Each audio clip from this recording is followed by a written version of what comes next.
is a presentation of Fox Sports. We are Baltimore. We are the West.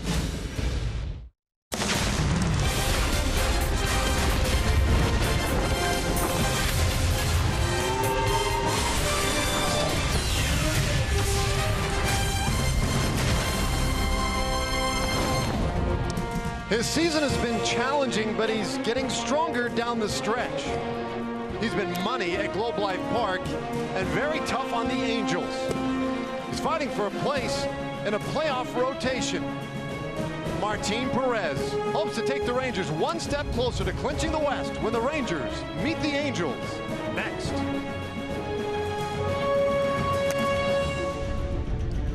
It is a beautiful night. Globe Life Park, Angels and Rangers in the opening game of this three-game series as we'll wrap up a homestand of the Rangers making that charge toward an American League West championship. As we take a look at the standings coming into today, Rangers enjoying that 8.5 game lead over the Mariners. Astros not far behind, and the magic number remains at 5, hoping to cut into that tonight. Hello again, folks. Welcome in. I'm Dave Raymond with Steve Busby.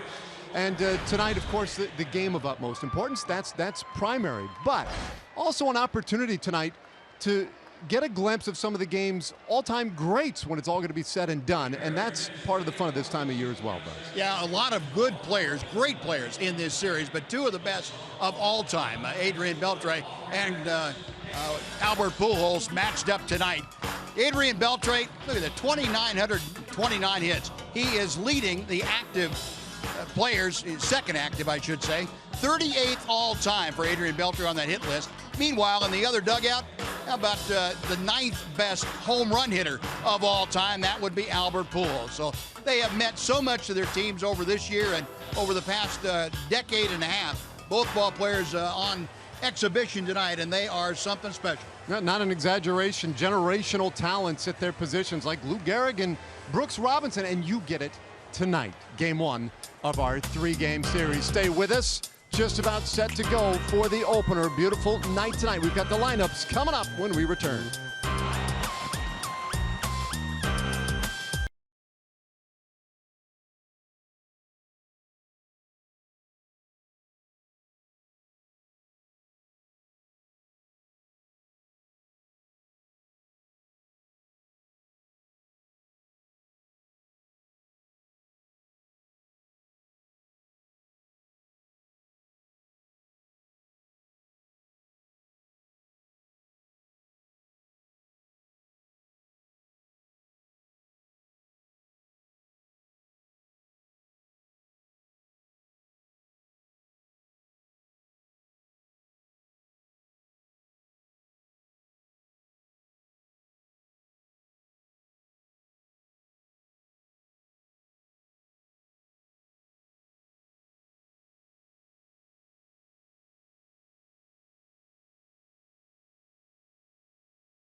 Sports Southwest, brought to you by your Texas Ford dealers. Visit your local Texas Ford dealer today for incredible deals and see why Ford is the best in Texas. By AT high-speed internet, get a deal worth talking about. Get high-speed internet from AT&T. And by Southwest Airlines. Transparency, low fares, nothing to hide. All right, just about ready to go tonight. Rangers and Angels open a game of this 3-game series. Let's check in with Emily Jones. Well, Dave, the Rangers have worked for 5.5 months to put themselves in the position they are in right now. 8.5 games up in the American League West, a magic number of 5 with 12 games to play. And Jeff Bannister says no sense in changing anything now. There's anxieties on the outside because everybody's looking for, because look at it, they call it a magic number for a reason. So everybody counts it down, and the reality is that for us on the inside, it is truly just one day, one game at a time, and until we get there. It'll be business as usual. And Dave, Buzz would be able to speak to this a lot better than you or I would, but it seems like those first 2 weeks of the season and the last 2 weeks of the season are amplified perhaps more than any other period in the season because there is such a small sample size in the beginning, and then of course a small sample size as these regular season games start to dwindle down. I'd be interested to get Buzz's take on that. Maybe it's just the fan perspective. Who knows? Now, I'm with you on that one, Emily, and we'll dig into that a little bit with Buzz tonight as we get ready for our first pitch. And first, let's check out the starting lineup for the Angels, managed by Mike Scioscia in his 17th season at the helm. And he'll start it off with Yunel Escobar, their third baseman. Mike Trout in center field bats second. Albert Pujols, the DH, batting third. And cleanup tonight, first baseman C.J. Cron. Jeffrey Marte at left field bats fifth. Andrelton Simmons, the shortstop, whom we highlighted in the open, he is batting sixth. Gregorio Petit, Carlos Perez, the catcher, and then Shane Robinson with a start in right for the Angels, rounding things out for Los Angeles. Yeah, that's Mike Scioscia's order, and he is going to. 9 are going to face Martin Perez tonight. Martin has been very good in this ballpark. The 25-year-old. Making his 31st start, which is the most on the ball club. It's also a continuing career high for Martin Perez. 10-10 with a 4.20 ERA and a 2.68 opponent's batting average. Martin Perez in this ballpark has been at times unbeatable, and certainly lately there would be no difference in that as he has won his last couple of ball games. He is 8-2 this year at Globe Life Park, and his ERA of 2.65 is the second best in the American League. And there's the breakdown of what Martin Perez features. Fastballs, sliders, curveballs, changeups. You see the changeups almost 17% of the time, with fastballs accounting for 62%. You're going to see that changeup heavily featured tonight if he's able to throw it for a called strike. And against this Angel club, that's a big if, because you have to be able to show them early in the game, Dave, that you're going to throw it for a strike before they will offer at it when it's out of the strike zone. Well, we'll see, too, how our plate umpire, Kerwin Danley, operates tonight, what kind of strike zone he's got. Yunel Escobar, another very good offensive campaign for him. Last year, a very big year with the Washington Nationals, and he's followed it up nicely again this year. Now with the Angels, and first pitch swinging, diving stop by Elvis Andrus, one away. How about that for a start? Well, Martin Perez gets a lot of ground balls, Buzz. Yeah, he sure does. That was a ground ball that stayed in the air for quite a while before it hit the ground. But, boy, what a play by Elvis Andrus. We talked about he and Andrelton Simmons in the pregame also. And right from the beginning, Elvis Andrus flashing that leather. And Elvis having his best all-around year from my perspective. That is just a fantastic play to open up this ball game. That's a way to get everybody settled in. So one out, and now Mike Trout. Now they go exclusively right-handed tonight. The Angels throw 9 right-handed hitters out there against Martin Perez. Trout sends this one way down the line foul, and it is 1-1. Dangerous hitter, for many people's money, the best player in the game, and in fact, year after year, he is lauded with those types of compliments. Third in the league with a .318 average. Well, a true 5-tool player, if there ever was one. Mike Trout is fantastic. If you want to look for a weakness, he doesn't throw that well. But he doesn't need to. You know, he gets to so many balls in the outfield and so quickly that his lack of arm strength never shows up. But he can do everything else on a baseball field with the best of them. Bouncer to the left side. Beltre there this time. 2 gone. Well, a good pitch that time by Martin Perez. Got the pitch in on Trout. Made him swing the bat early in the count. And that's a key to facing good hitters like Trout and Pujols. Let's take a look at the Rangers defense, delivered to you by Break Check. Beltre and Andrews on the left side of the infield getting work early. Right side of the infield is Odor and Moreland. The outfield goes Carlos Gomez at left, Ian Desmond center, Nomar Mazara and right. And in the squat tonight, Jonathan Lucroy catching Martin Perez. So now Albert Pujols, another foul down the right field line. Yeah, and with the fastball. Martin Perez showing both Trout and Pujols, hey, here's what I brought with me. I think I've got a pretty good fastball tonight. You're going to see it. See a heavy dose of it early. See the numbers for Pujols. And impressive once again, as they oftentimes are. Perez doesn't get the call on that slightly low offering to Pujols. Those are the pitches that can make a huge difference for Martin over the course of the night. This one lined to center, and it's a base hit for Albert Pujols.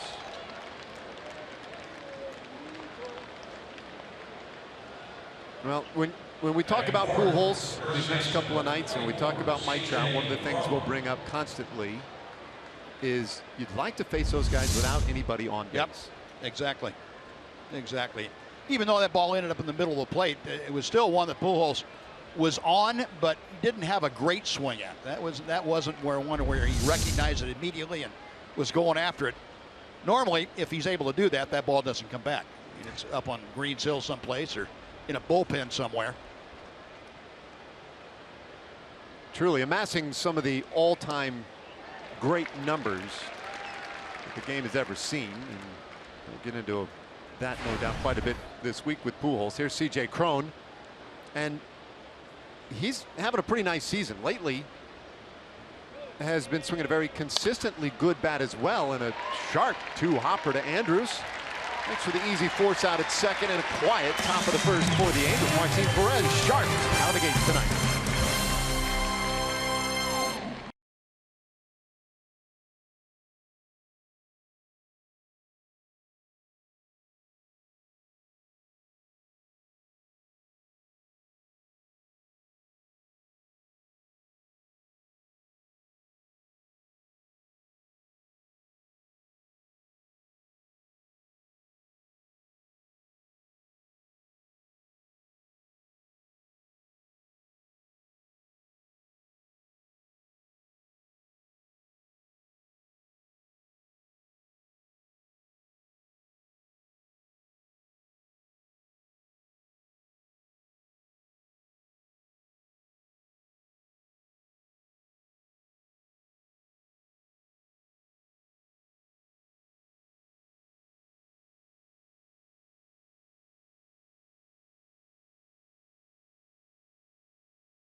First inning. We'll take a look at our Southwest Airlines starting lineup for the Rangers. Jeff Bannister today goes with Carlos Gomez leading it off again in left field. Ian Desmond in center. Carlos Beltran, the switch-hitting DH, and Adrian Beltre, who's had great numbers against the Angels this year and in his career, is at cleanup. Rougned Odor, Jonathan Lucroy, and then first baseman Mitch Moreland. The order rounded out with Nomar Mazara and Elvis Andrus. And that lineup for Jeff Bannister facing the 28-year-old right-hander Jhoulys Chacín. Chacín came over to the Angels back in May from the Atlanta Braves, and he has been in and out of the starting lineup, starting rotation. This is his 20th start of the year between Atlanta and Los Angeles. So Chacín, with a .280 opponent's batting average and an ERA rather inflated at 5.43.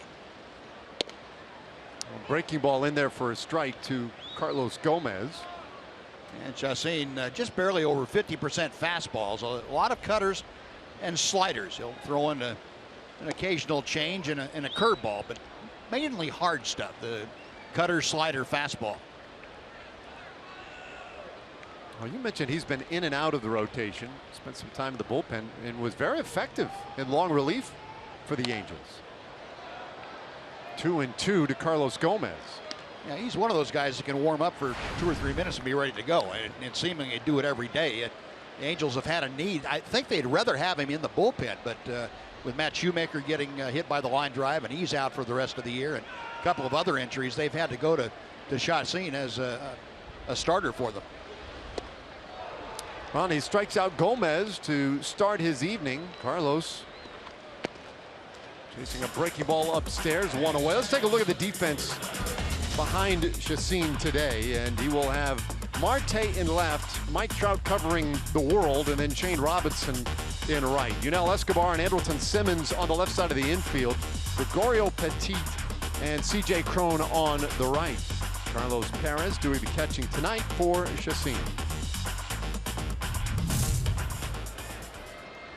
Well, now Ian Desmond. Desmond at .285 coming into play today. Still getting on base right around that .340 clip. And he shoots it foul. So the first of 3 tonight in this series. And then an off day on Thursday before the Rangers hit the road. And we'll have to talk a little bit about the magic number and the point that Emily brought up, Buzz, because I'm kind of with her. The first 2 weeks there's just hypersensitivity to everything. And it seems sometimes when you get toward the end, similar emotions can take place. Line drive base hit for Desmond. Rangers have a base runner. Now, before I give you my answer there, that is the best at bat I've seen Ian Desmond have in the last week. Where he went up there, even the foul ball that he hit was hit very sharply. And that's good to see Ian doing that, because he's struggled a little bit with inconsistency of late. This a good at bat. Not trying to do anything that Chacín was not giving him, and Desmond hit that ball very hard to right field. You know, as far as the sample size and first part of the year, last part of the year, I don't think in the clubhouse it makes a terrible amount of difference because guys are focused at the start of the year on, hey, let's get ourselves rolling and work on this thing, get going as a team, and carry through an entire year. 162 games is a long time. Toward the end of the year, you've got one thing in mind if you're in the Rangers position, and that's finishing out the task you had to start the year, and that was to get to the postseason. It's not let's win the World Series or anything like that. It comes down to what is the first thing you can do. Well, the first thing you can do is win the division, which Rangers are on that quest right now. Then you worry about what happens after you win it. Then you worry about the first stage of the playoffs. Then finally you get if you're fortunate enough to get there, you say, okay, now we're in a position, let's win the World Series. But they don't cut it up into smaller pieces and say these are more important than the pieces before. It's just one long continuous string. If you did it the other way, if you got too emotional about different parts of the year, I think you'd end up being in a straitjacket after about July. Or I would anyway. I can't imagine going through and saying, gee, this is a big week, and week 17 of the year. Well, wait a minute here. Yeah. Well, that's what and that's what we always hear. Now, as a fan, right, as somebody who's never been in that position, I mean, you tend to get a little wound up Sure, sometimes. sure. You know? Well, and don't get me wrong. Players have that. Individuals have to battle that particular thing from time to time. You know, hitters go into slumps. Well, they got to battle their way out of that. And sometimes you can get caught up in what's going to happen tomorrow. Well, don't worry about tomorrow. Take care of it today, and maybe you'll get out of that slump. But it's much easier said than done. So for somebody in my perspective, you know, I've had the opportunity to be around people like you in clubhouses and see the way you guys go about your business. Sure. It's fascinating, and it is truly amazing to watch you guys just kind of chip away at the daily task. The other thing to me, though, is Jeff Bannister, because he gets grilled on it every day. Right. I mean, from the reporters, and they'll ask it. If they don't get an answer, that first question, well, somebody will come back around the side door and ask it a different way. And he has to continually iterate. My focus is the Angels at 7:05 tonight. That's right. And so he can keep that, and yet there's that constant reminder, whether he likes it or not, from the people around him.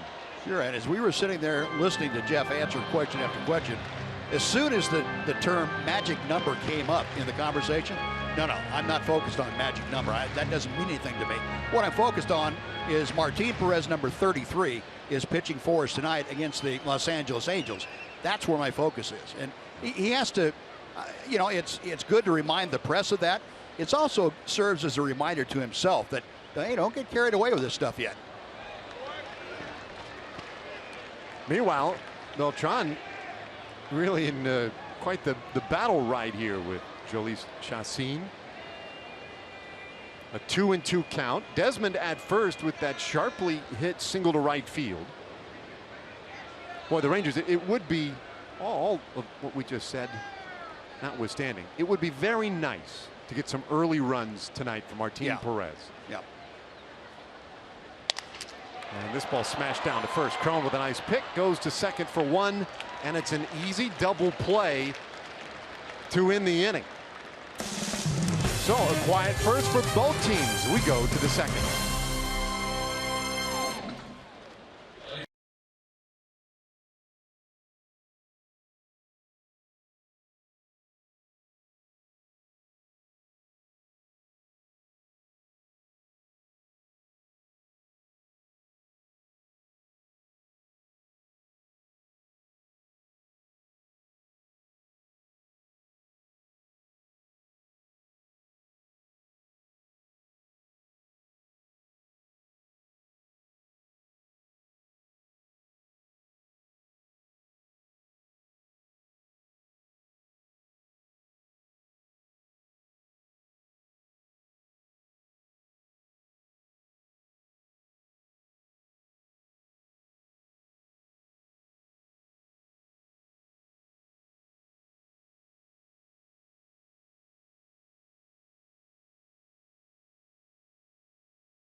By high-speed internet from AT&T.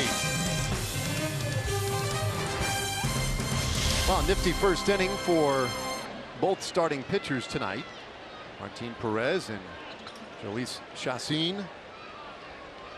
And now Perez out for a second. He'll face Jeffrey Marte and Andrelton Simmons and Gregorio Petit.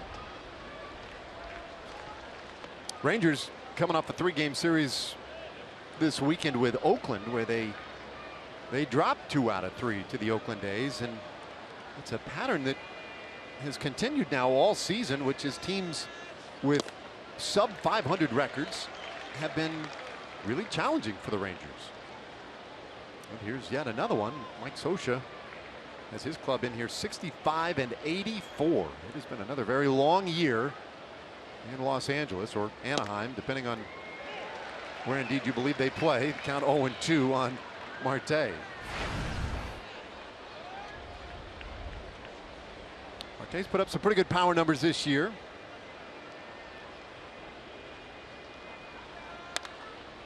And he chases the 0-2 and pops it up for Mitch Moreland. One away in the second. Now another good pitch by Martin Perez, getting that pitch in just like he did on Mike Trout. He got ahead in the count, 2 strikes, then got that fastball in and got the swing from Marte for the little pop-up. All right, time for us to say hello to Jim Knox. I appreciate it, Dave. Nice Monday night crowd here at Globe Life Park. We got some grandparents taking the grandkids out here at the game today. Armstrong's in from Fort Worth. You guys having a good time? Great place to bring the kids tonight. We're glad to be here. There we go. You girls have anything to say? No. No? Nothing. He said, go Rangers! All right. Well, good to have you. All right. Enjoy the game. They had nothing, Dave. Nothing. Nothing. It's early. It's early, Knoxy. A bouncer up the middle. And Odor takes care of Simmons. 2 gone. Noxie scared it right out of them. They were all set to give out a go Ranger, and Noxie scared them. I bet that they will let loose with a go Ranger or 2 before this one's done tonight. No doubt. I'll tell you what, if Martin Perez keeps pitching like he has so far tonight, they might get a few in there. Martin looking very good here in these very early moments. Gregorio Petit, and starts him off with strike 1. Yeah, Dave, I think part of the success for Martin Perez this year, he's much more comfortable pitching in this ballpark because of the Rangers' offense. They seem to get him some early runs most of the time. That relaxes him. He turns in another 1, 2, 3 in the second. An inning and a half, no score tonight.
Texas Rangers baseball on Fox Sports Southwest, brought to you by Southwest Airlines. Transparency, low fares, nothing to hide. And by the all-new 3-row Mazda CX-9, meticulously crafted for driving, because driving matters.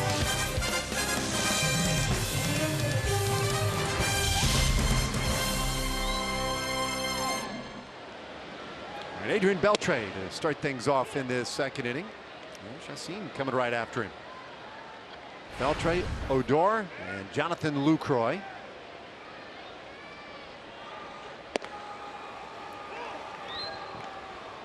It's quickly 0-2, so both guys coming out throwing strikes.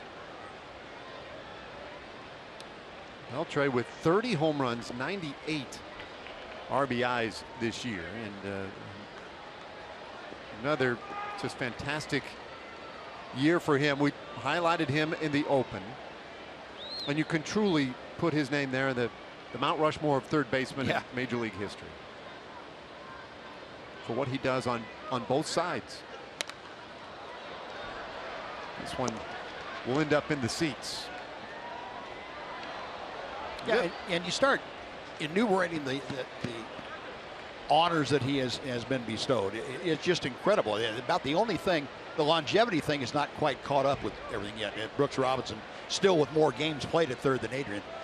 But with the 2-year contract extension, Adrian will get that pretty handily by the end of his second year. And he's a marvel, just a marvel.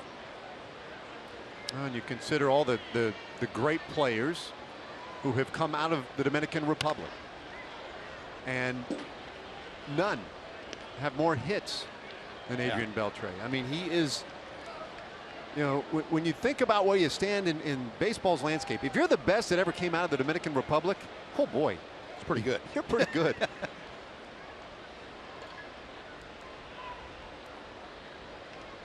2-2.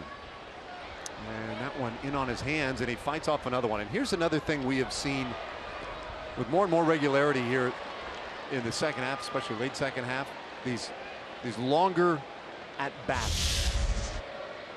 Yeah, we've been having a little fun with Jake Beckley, and of course Rogers Hornsby, the guys next on the list for Adrian Beltre. And Bonds and Frank Robinson, my goodness, that's some company. Full count.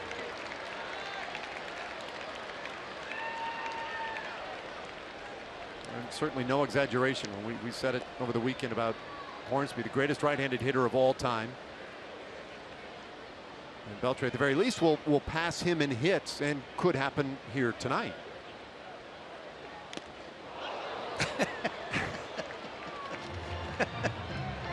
How do you do that? I don't know. And he was out throwing again to Adrian Jr. this afternoon prior to batting practice, and he went down on a knee a couple times. He sees Dad do it, so well, if it's okay for Dad, it must be okay for me. That's amazing. So the 10th pitch of the at-bat, and he'll walk. And that's what we're talking about. All the accolades that we put on Beltre, and this year more and more, especially lately, those types of at-bats, and when you do get to the postseason, those are going to be big time. Yeah, and once the calendar turned to August for Adrian Beltre, it's like flipping a light switch. It's Adrian said, okay, I got it from here on in. I'll take care of it. And yeah, he's hit to the tune of about 350 since the first day of August. Just amazing. Yeah, he's been on a real power surge lately as well. Well, out there at first for Rougned Odor.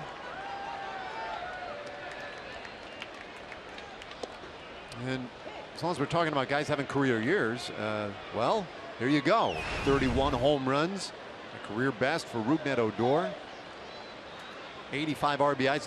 He's establishing career marks for himself in pretty much every category. Just 22 years old.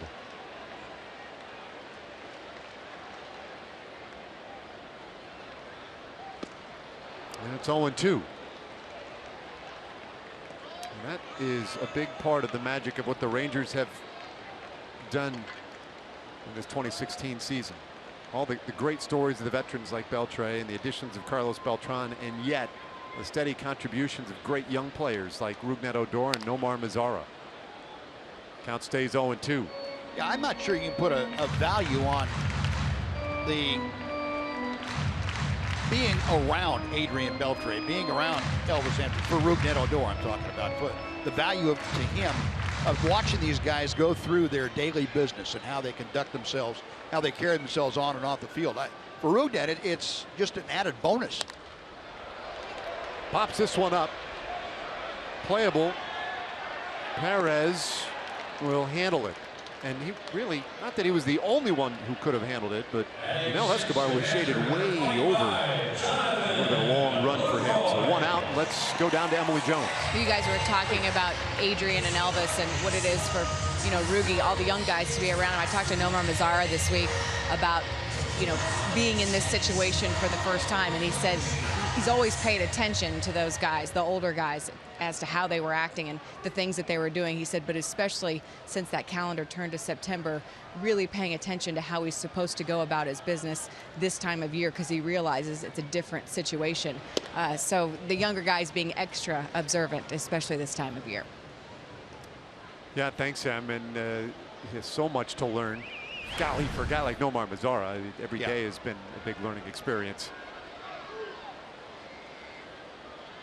Lucroy, very good career numbers against Chassin.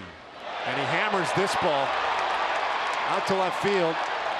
Back on it, Marte, and he'll make the catch. Tacking at first, but holding is Beltre. And he'll have to get back in a hurry.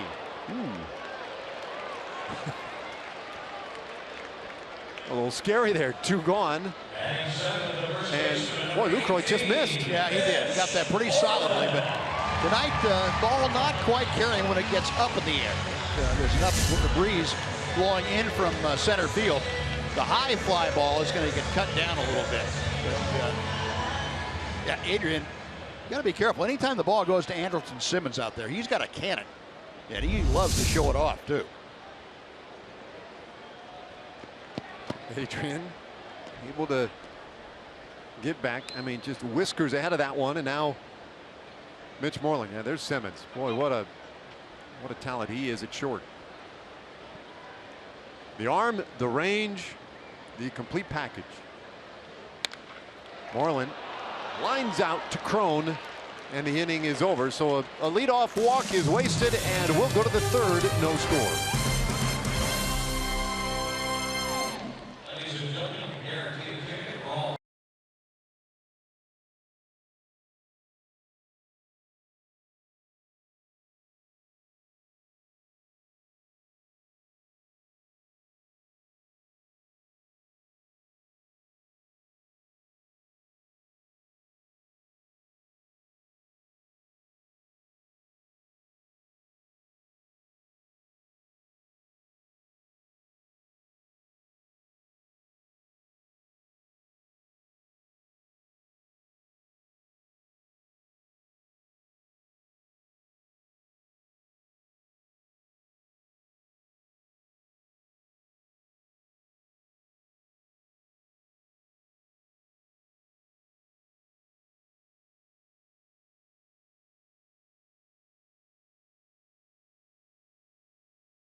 Seasons and place a deposit for your 2017 season tickets. Don't miss out on any of the thrilling Rangers action. Go to texasrangers.com/seasons today. Well, what a season it has been so far. Rangers magic number at 5. And hoping to shave at least 1 off that number tonight by their own doing as Martin Perez goes back to work here in the 3rd. Carlos Perez, their starting catcher tonight. He has been up and down a couple of times with his club.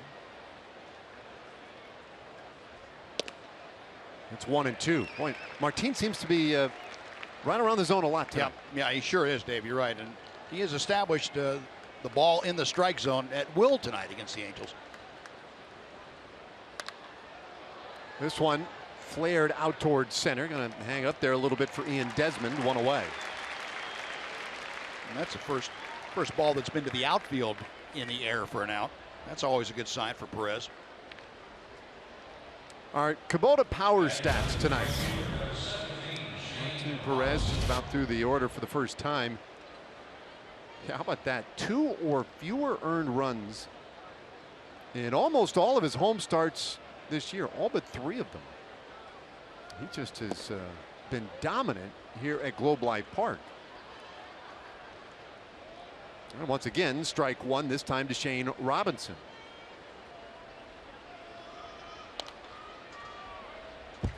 So, question I want to ask you about lineup science, right? Because today we see Mike Scioscia, and he's obviously a veteran, 17 years at the helm here with Anaheim, and he knows what he's doing. But he's gone all right-handed. Right. And I've heard some guys talk about, you know, even though the splits for lefties are horrible against Martin Perez, that you'd still be well served to sprinkle 1 or 2 in just to change Martin's perspective. Does that make sense? Yeah, I guess you could think about it that way.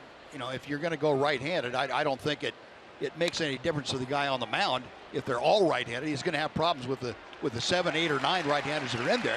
If he's going to have trouble against right-handed, I don't know. I've never heard that line of reasoning for sprinkling in a left-hander that is not going to be able to hit him. Yeah. I guess the theory being that, you know, he can get right-handers out, and sometimes for him that might require him, you know, to really kind of get real comfortable with a certain pitch in a certain part of the or area of the zone, and that if he never has to change his perspective, he can keep working on that same thing all night till he masters it. Well, you're assuming that all right-handed hitters are created equal. Well, you know, that they handle the same pitches, that they can't handle the same pitches, and I don't think that's true. You know, you've got guys that hit the ball the other way. You've got power hitters. You've got guys that take a lot of pitches, whether they're right-handed or left-handed. I don't think you find that at the big league level to be a particularly difficult proposition for major league pitchers to be able to go right-handed or left-handed, depending on what it is. You know, you have stuff to battle each of them. Otherwise, you wouldn't have gotten to the big leagues. it's 1-1, and a little bouncer up the middle. Odor has some trouble with it, but gets it to first in time. Boy, he stayed with that one. Little bobble getting it out of the glove, but completes another 1-2-3 for Martin Perez. And we'll go to the bottom of the 3rd scoreless.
Well, we're down to 2 Texas Chili Company $1 hot dog nights left this season. Next one coming up this Wednesday. Angels here for the final game of this 3-game series with the Rangers. Coming out to the ballpark early. Enjoy all the hot dogs you can eat for just $1 each. Go ahead and get your tickets today. TexasRangers.com or by calling 972-RANGERS. All right, Nomar Mazara takes a breaking ball for his strike. In the bottom of the third inning, Mazara, Elvis Andrus, and then back to the top four, Carlos Gomez. Each team with one hit so far against the opposing starter.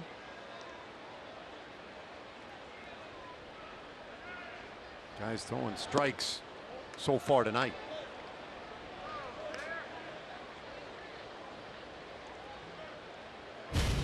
Our TXU Energy Power Player to watch, Nomar Mazara. Yeah, he's enjoyed Angels pitching this year. Oh, smash that one foul. Was that his debut or? Yes, right, it in was. Anaheim Against Jared Weaver. Hit a solo home run off him, went 3 for 4 that day. The 10th of April, as a matter of fact, Sunday afternoon. And more or less. Right. That's a pretty good recall. 2-2. I think you always have a soft spot for the team you made your major league debut against and did well. If you did well, you know, there's always little things that stick out in your mind. That stuck out in my mind because of what he did to Weaver. Right. He was not impressed with Jared Weaver, let's put it that way, which is something for a then 20-year-old coming to the big leagues. And he'll bounce this one on the right side of the infield. Scooped up by Petit. And there is one out. Well, let's go back to that Sunday. Back in early April.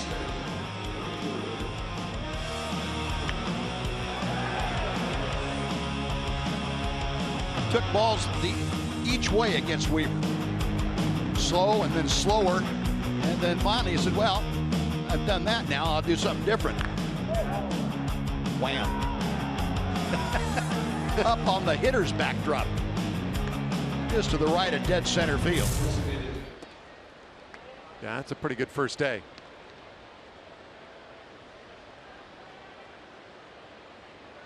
Think he remembers? Yes, I'm sure he does. He'll get another shot at him on Wednesday. Yep. 2-0 to Elvis Andrus. You said earlier today with regard to Elvis, the best all-round season in his career so far, and there's not a whole lot left in this regular season. This is game 151. They're now inside 2 weeks to go.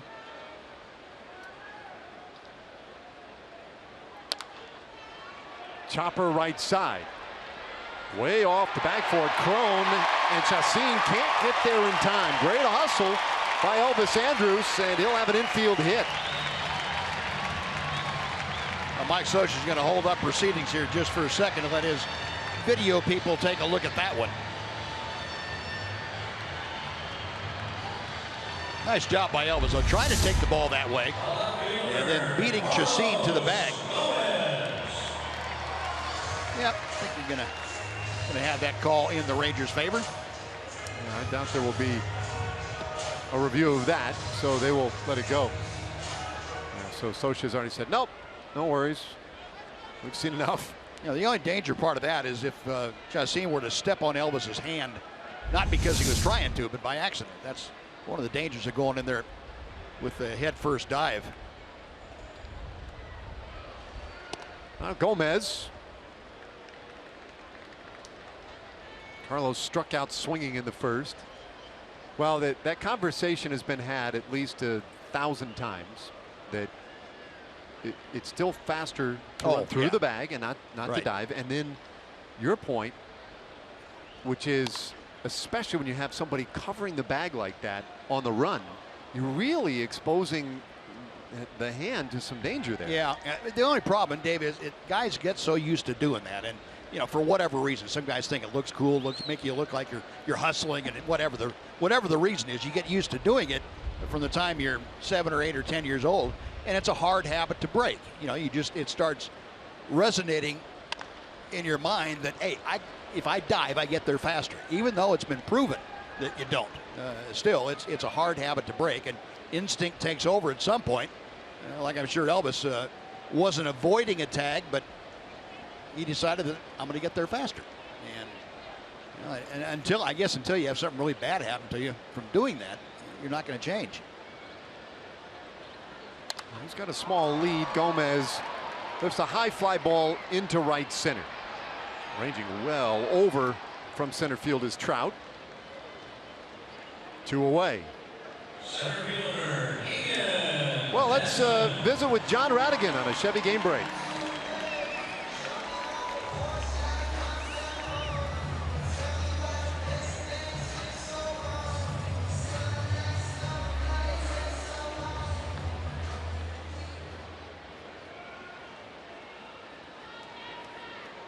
What a big series that is, too. Thanks, John. Just a really big series. Is the first pitch to Desmond taken for a strike. Boston, to me, feels like they've got control of that division. Yeah, I think you're right. And I think Baltimore is feeling that it's slipping away from them little by little. That could change these next 3 days. That could change dramatically, of course. But I think if I'm Baltimore, well, no doubt if you're Baltimore, your focus is still the division. But they also currently have one of the wild card spots. You can see the magic number for the Red Sox still a robust 11. One upstairs, 2-1 to Desmond. So Boston with the 3-game lead. Baltimore and Toronto trailing both in the division, but then have the wild cards for the moment. Toronto, though, on a treacherous road trip. 2-2 on Ian. Yeah, Toronto's playing in Seattle, and the way Seattle's been playing, I would think they are very wary of going into Safeco Field. They only have a 1-game lead, or I should say a 1-game deficit from in the wild card. Toronto does. They're 1 game behind Baltimore, but then Seattle not too far behind them. They're 2 games back along with Detroit. Yeah, I tend to forget that Detroit is still in the mix because they keep getting whooped by the Cleveland Indians, but they're very much in the mix. There you go. There's your wild card look. Houston, I mean, remarkably, the Astros still have a heartbeat. I mean, that's a legitimate shot that they have. Bouncer up the middle, smothered by Simmons, but safe at second base. Great hustle. And Andrews keeps the inning alive.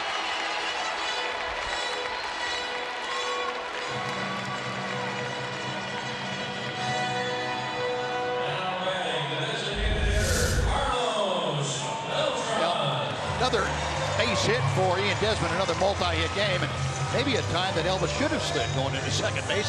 Maybe he had him backwards. He had the reasoning backwards, that trip to the bases. He was probably working over that play at first. I said, gosh darn it, why did I go in there head first? You know those knuckleheads are talking about it upstairs. Well, that could be a very, very big play. Now, Beltran up there with 2 men on. It looked as if he was going to be leading off the 4th inning. We talked earlier about a big part of this game and this series will be facing guys like Trout and Pujols with the bases empty. Well, same thing for Anaheim. They want to face Beltran with nobody on base and Adrian Beltre with nobody on. Well, this is a great opportunity, and now a pickoff throw goes awry. That hit Elvis either on the arm or the shoulder. I'm not sure. Maybe the elbow. That throw was not deflected by Simmons. It hit him flush. The throw from Chacin. Kevin Harmon going to go out there along with Jeff Bannister and see exactly what happened to their shortstop. What an adventure on the bases for Elvis this inning. Outs. Oh, got both. Got them both. Whew. So both the guys we talked about in our opening remarks, or I should say in the pregame, get nailed by one throw. Elvis got hit on the elbow, and Simmons gets hit right upside the head. I don't know who got it worse. That's a bizarre play. And Simmons got that one right near the eye. Yeah. And that is always a little scary. In his case, so it was slowed down at least by Elvis. Let's take another look. And not much. Yeah. That definitely still had a little bit on it.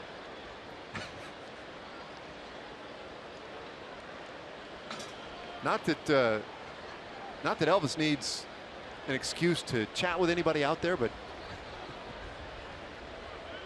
he's going to work on Simmons and Chacin a little bit. There's a ball hit well to center, but slicing into Trout for the final out of the inning. Boy, hit well by Beltran, but the Rangers leave a pair, and we're through 3 scoreless. Let's go to Rick Renner in our Rooms to Go lounge.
Arlington is the opener of a 3-game series between the Angels and the Rangers, and that magic number for Texas is now down to 5 with 12 games to play. And even though it seems it's inevitable, Mitch Moreland says there's enough guys who have been in this position before to not count their chickens before they hatch.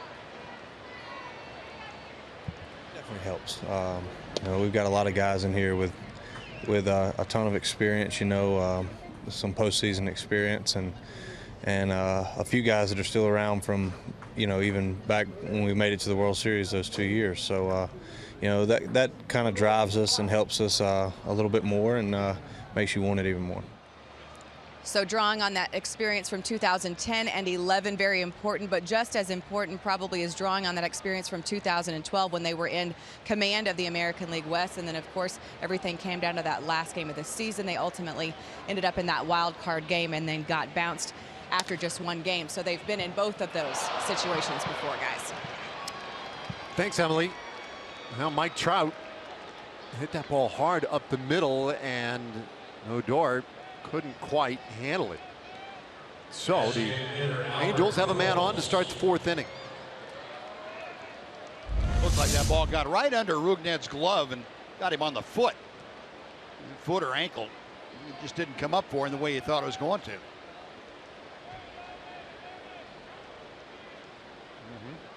Right off that instep. That thing was moving a little bit too.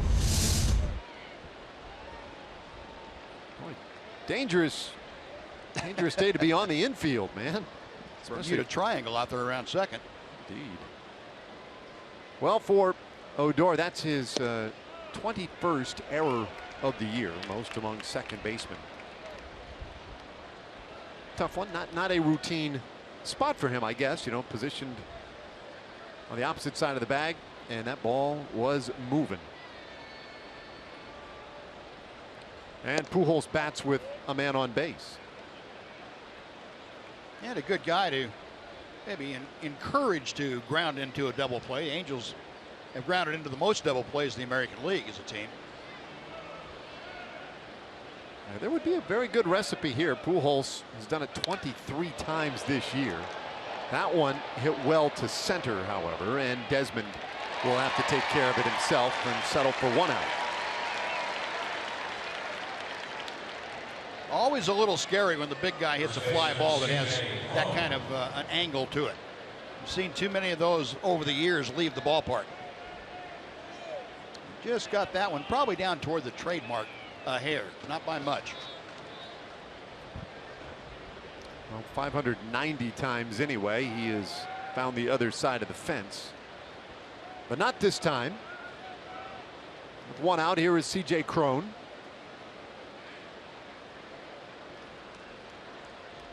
They continue to set up very traditionally on the infield at double play depth with Andrus and Odor. Both pinched in a little bit. Outfield very straight up. That's become as notable as anything in this day and age, is when you play a guy straight away. Yeah, you saw him overshift on Trout, but I think with both Cron and Pujols, they have the ability and the strength to hit the ball the other way, and they have the inclination too. I don't think Trout, with the bases empty, has that much of a desire to hit the ball the other way. But these two guys, the guy on especially, where you can move him around, would tend to take the ball the other way if given that option. Perez keeping an eye on Mike Trout. Well, how about that? Yeah, that's great to see. You have the confidence and the desire and the execution to use that many fastballs. And he gets C.J. Cron swinging. His first strikeout tonight, 2 away here in the 4th inning. Then you're able to throw that changeup, and you've established the strike zone already. You put Cron in a defensive mindset to where he has to swing the bat, and that changeup perfectly located, then down and just out of the strike zone.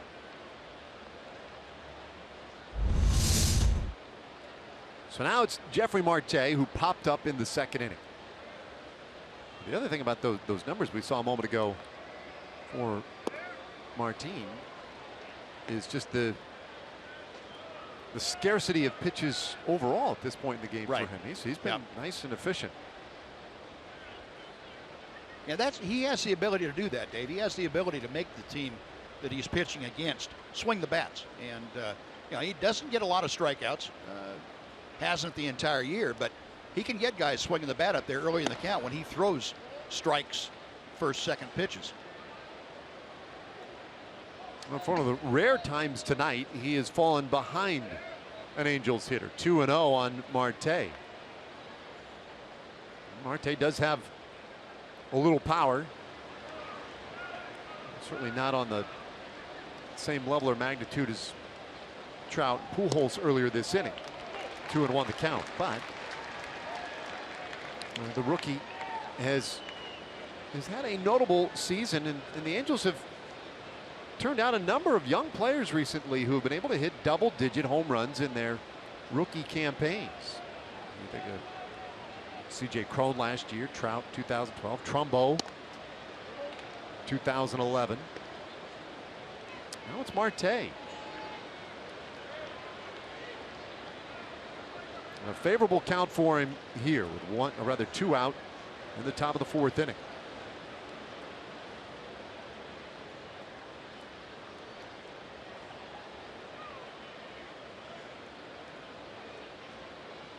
Might indeed be the first 3-ball count that Perez has had tonight. It's a full count now. I say that, Buzz, totally anecdotally. I don't have any data in front of me to tell me that. It just feels that way. Well, 42 pitches, excuse me, for the first 11 outs. You would think there haven't been many 3-ball counts. Don't have room for him. Fans trying to help him out here as he's looking for the final out of this 4th inning. He and Lucroy have been in sync. And there's strike 3 called. So back-to-back punch-outs for Martin Perez. Another scoreless inning. And Adrian Beltre will lead it off when we come back.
Adrian Beltre. And he will start things off in the 4th inning. Another magical year for the 37-year-old veteran. And no doubt, future Hall of Famer. And this really is a special series. And when you get into the last 2 weeks of the season and you can square off 2 teams with a player like Adrian Beltre and Carlos Beltran against guys like Albert Pujols and Mike Trout, the game's finest on display this week here at Globe Life Park. Beltre up there swinging, and a sinking liner into right field. His first hit of the night. How about that, Buzz? He had a 10-pitch at bat in the 2nd to earn the walk. A little different strategy. Well, so now he's averaging 5.5 pitches per plate appearance, right? That's right. All right, our Ford leaderboard, career home runs against the Angels. And there you see Beltre tied with Reggie Jackson coming into today. And sneaking up on Armand Killebrew, Rafi, A-Rod. Well, poor Reggie's getting passed up every time he turns around lately. Yeah, it's been a difficult week for him. Odor fouls off strike 1. Rutten had 0 for 1. Popped up in the 2nd inning. Yeah, Reggie was a part of the conversation all weekend with Chris Davis in town. Yeah.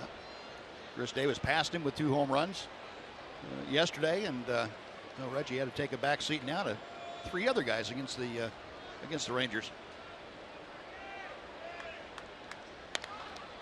Odor with a big swing, but pops it up into short right field. And Robinson with plenty of time to get there, 1 away. That'll bring up Jonathan Lucroy.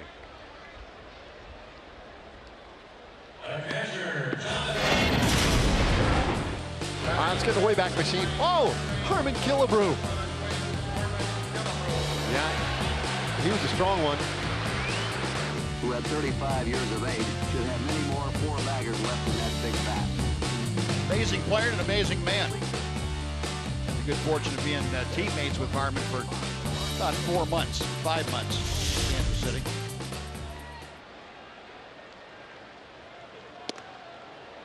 That's a different kind of strong too, right? Yeah, totally. He might have been the strongest man I've ever been around. Really? Just sheer brute strength. But you saw by the length of his swing. He could have swung in a phone booth and not hit either side. 0-1 to Jonathan Lucroy. Yeah, and when we talk about kind of country strong back in the day, because that was part of the gig, right? In baseball, boy, you did not lift a weight. You wouldn't pick up a weight, man. That would ruin your game. Now guys work out all the time. So the strength guys played with in those days, man, that was, say natural, but it came from real work. Lucroy flied out in the 2nd inning, 0 for 1. I know we say it all the time with catchers. You just want them to call a good game and work well with the pitcher, and he's done that tonight. There's nothing wrong, though, if a catcher hits a home run for you every now and then. No doubt. Don't mind that. Won't hold it against him. Let's put it that way.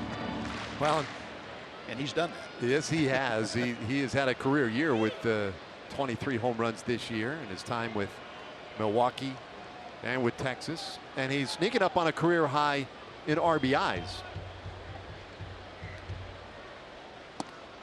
It's full count. I think 82 was his career best a few years ago with the Brewers. And currently sitting with 78 RBIs. Likely, of course, to get the necessary runs batted in to establish career highs in that category. He's hit safely in 8 of his last 10 games.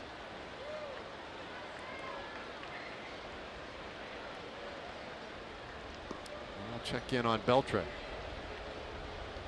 Adrian said, "Thank you for the compliment." You got to respect speed. One stolen base this year and 2 attempts. Yeah. Showing some respect. Not going, and the payoff pitch. Oh, look off the ankle. That's a brutal shot by Lucroy. Came right to C.J. Cron, and he'll retire Lucroy, but boy, that was a rocket off Chacin.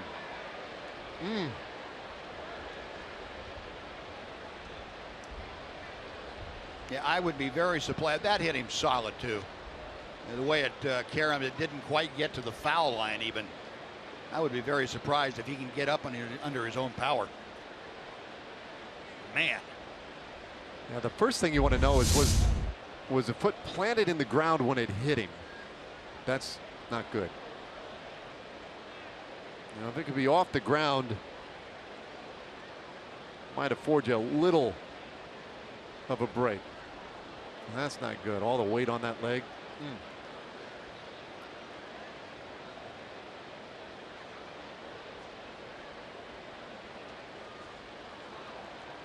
There's not a whole lot of padding where that ball hit either. No. Right there in the bottom part of the shin. And I don't think slow motion does it a lot of justice because, boy, live, that was brutal. Yeah, there you see 101 basically off the bat.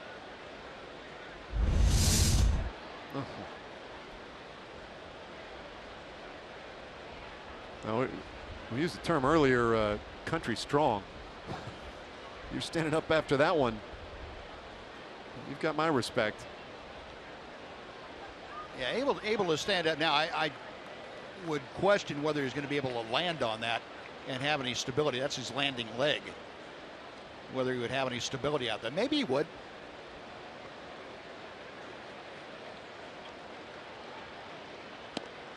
Yeah, it looks like he's all right. How about that guy? Yeah. Hats off to you.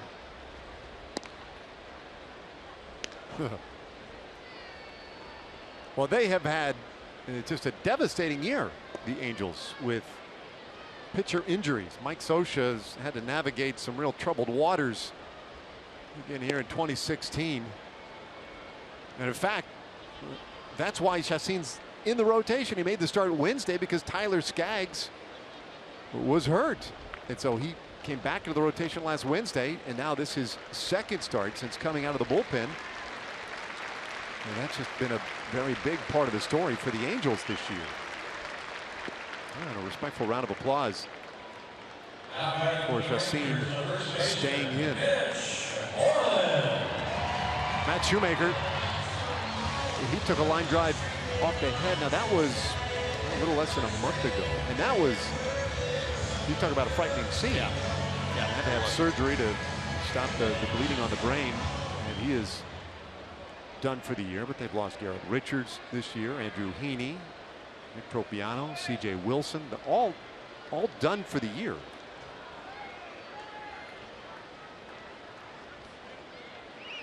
So they could ill afford to lose Chacin. Beltre now out at scoring position for Mitch Moreland. And the right-hander starts him off with a real nice breaking ball.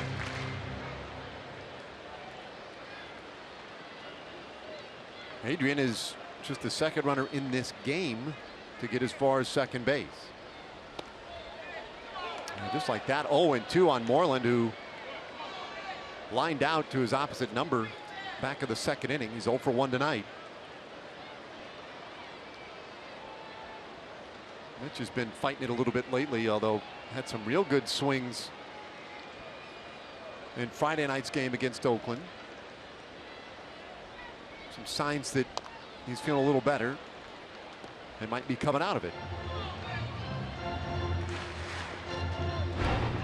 All right, we've been in the Wayback Machine a little bit. That's Kevin Mench and Roy Halladay taking a very similar shot. Halladay, that broke his leg. That was back in 2005.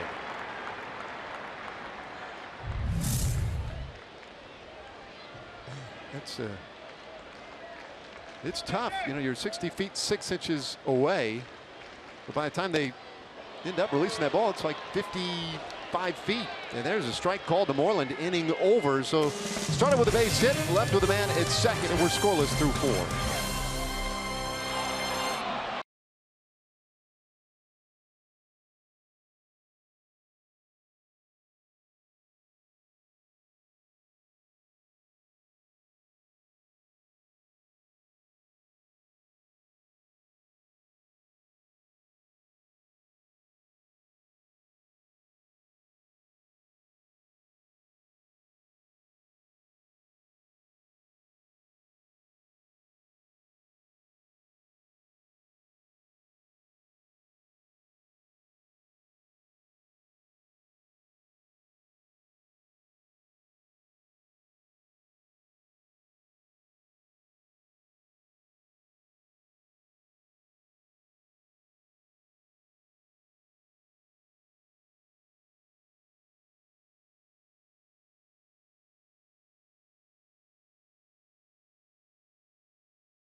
Well, you can see what happened at the end of that fourth inning. Moreland didn't like that call. Whoa!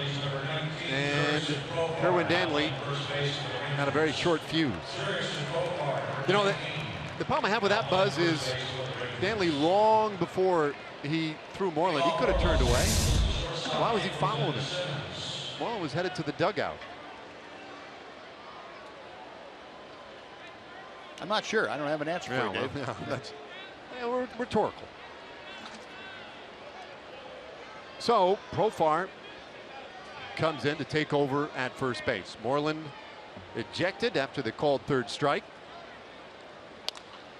And really kind of an odd development. Bouncer down to third. Long throw for Beltre. Plenty of time to get Andrelton Simmons. And another dazzling defensive play tonight. But this infield, you're on high alert when Martin Perez is starting.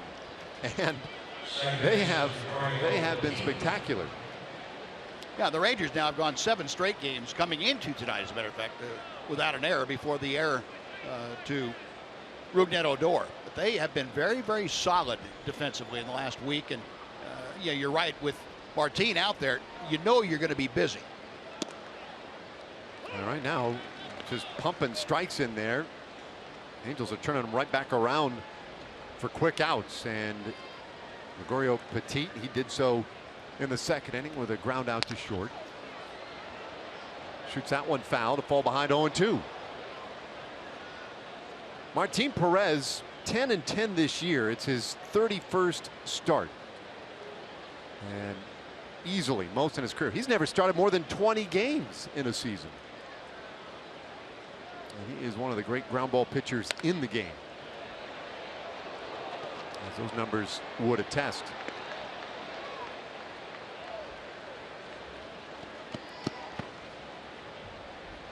He has done really well against the Angels. And you look how he has fared against them here. A microscopic earned run average. Not as well on the road. And a bouncer first. Nice play by Profar. 2 gone. So you come in the game, and you bet you're going to get an opportunity to shine as well. Now that's where being a right-handed first baseman has its advantages. Left-hander, you have to reach across his body to go after that. But Profar going to the line, it's on his glove side. Didn't make it a whole lot easier, but enough that Jurickson able to make a nice grab and then win the race to the bag. So 2 ground ball outs here in the 5th inning.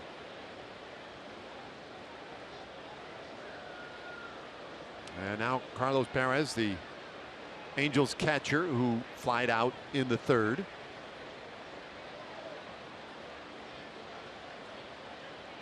Rangers play him pretty much straight up. I mean, if anything, you look at Odor at second and say, well, maybe he shaded a little up the middle, but that, let's just say 10 years ago, that still would have counted as pretty much standard alignment. 1-1 to Perez now. Getting those ground ball outs. And working quickly. 1-2 the count.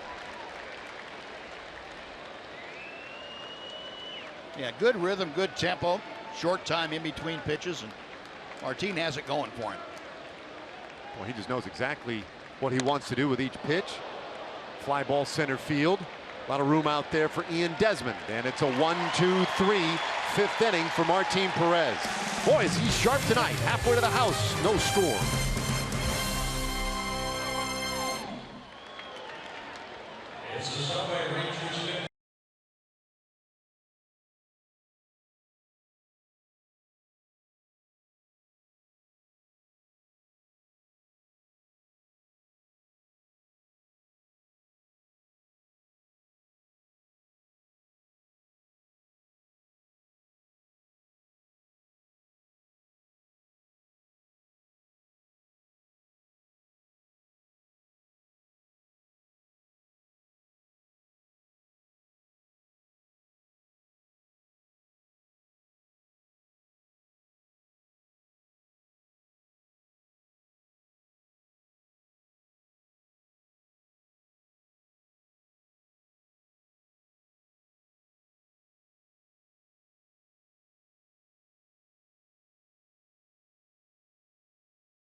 Third show of the season coming up Friday, September 30th, courtesy of Big Green Egg. Come support the Rangers. They will face the Tampa Bay Rays. Use coupon code FIREWORKS. Get upper level tickets for just $14 at TexasRangers.com/specials. Youngsters out on a school night. And Jhoulys Chacín back out for a 5th inning after taking a line drive at 100.9 miles per hour off his leg last inning. Nomar Mazara, first pitch swinging, hits one well out to left. Going back on it is Marte, and it's gone. Number 19 on the year for Nomar Mazara. Rangers lead 1-0. Nomar loves hitting against the Los Angeles Angels. Whether it's out there or here, it really doesn't matter to him. Well, that is a pretty good pop, 390 plus feet, the opposite alley. That man has some strength, doesn't he? Oh, he does indeed. There you go, Mark Teixeira, the last to hit as many as 19 as a rookie for the Rangers. We got to go back 13 years. Now Elvis Andrus, look out. So he's now 1 away from that 20 mark, and that will give the Rangers 7 guys with 20 home runs this year. And Nomar, nice piece of hitting there. Chacín gets the ball up a little bit to him. That helps Nomar get a little elevation on the ball. Good looking swing there. Stayed right with it. Body nice and quiet. 2-1 now to Andrus. Marte was hopeful, made a good effort. Just enough.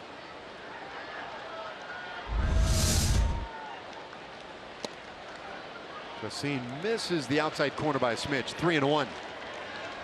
So the scoring seal is officially broken. The Rangers on the board. And what has been a very well pitched game by both teams. And there is the offense right there. 21 years old. Another of the very dynamic young players on this Rangers team enjoying this exceptional ride in 2016. Say enjoying it. I mean, he's a large part of it, for crying out loud. Yes, he is. Big contributor.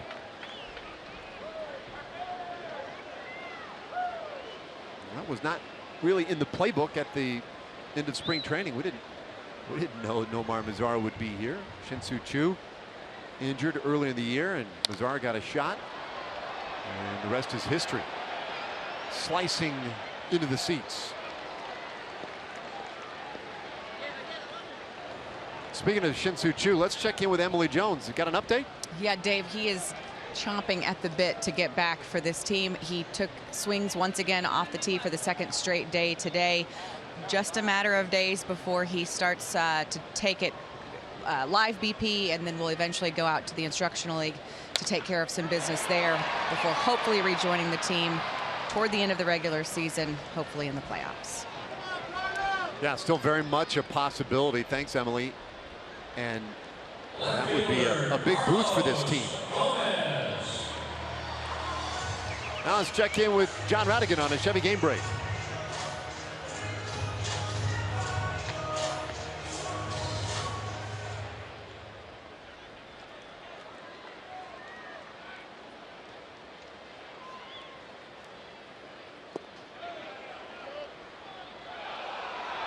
Called strike. Carlos Gomez, well, I mean, he went around, so it's a swinging strike officially. Pat Holberg down there at first, ringing him up. Gomez has taken over the leadoff duties. Looked like he was asking for time, didn't get it granted. Completely disengaged on that pitch, but 1-1 the count. Worked out for him. Now works himself ahead.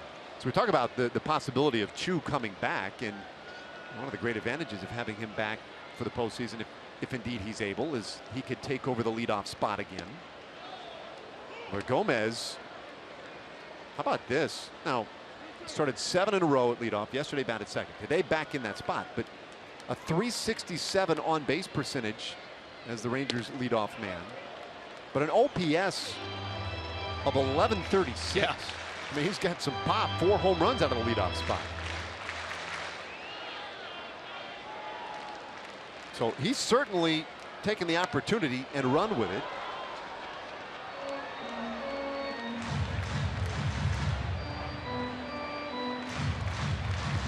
I don't know what to call that last swing. That's what you call getting tied up. Right in on his fist. Should I swing? No, up, too late. Sorry. I'd have to sit down and admire that. Safe. Fouled off again. So he'll get an 8th pitch in this at bat, just like a leadoff man.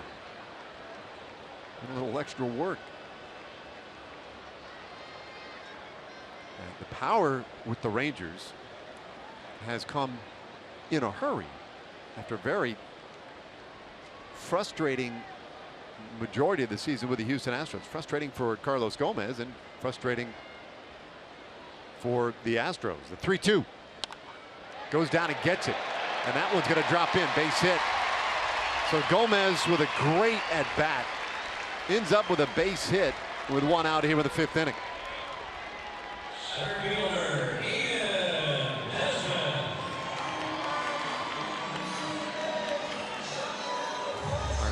Quicken Loans Rocket Arms.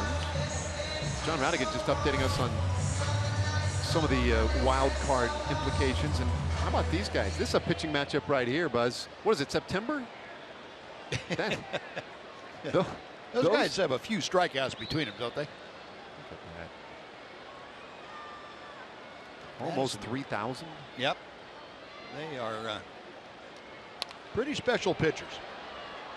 Good to see Clayton Kershaw too back toiling for the Dodgers. I know he was heartbroken when he had to miss 2 months of the season, but he's back there now. And well, the Giants, it couldn't come at a worse time as far as the Giants were concerned to have to face Kershaw.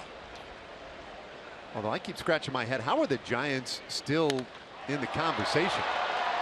This one swung on and lifted high in the air, but not going to carry for Ian Desmond. Trout is there to make the catch, and a very rare miscue on his part. He assumed that was the final out. Yeah. Didn't cost him. Gomez flashed for a moment as if he might take second. Well, you don't see that from Trout very often at all. Watch the reaction after he made the catch. Let's go hit. Whoops. Yeah, why isn't everybody else running off the field? That's third out, right? No. So Gomez still at first, and Beltran takes ball 1. Beltran 0 for 2 tonight, hit into a wild double play back in the first inning, and then lined out to Trout to end the 3rd.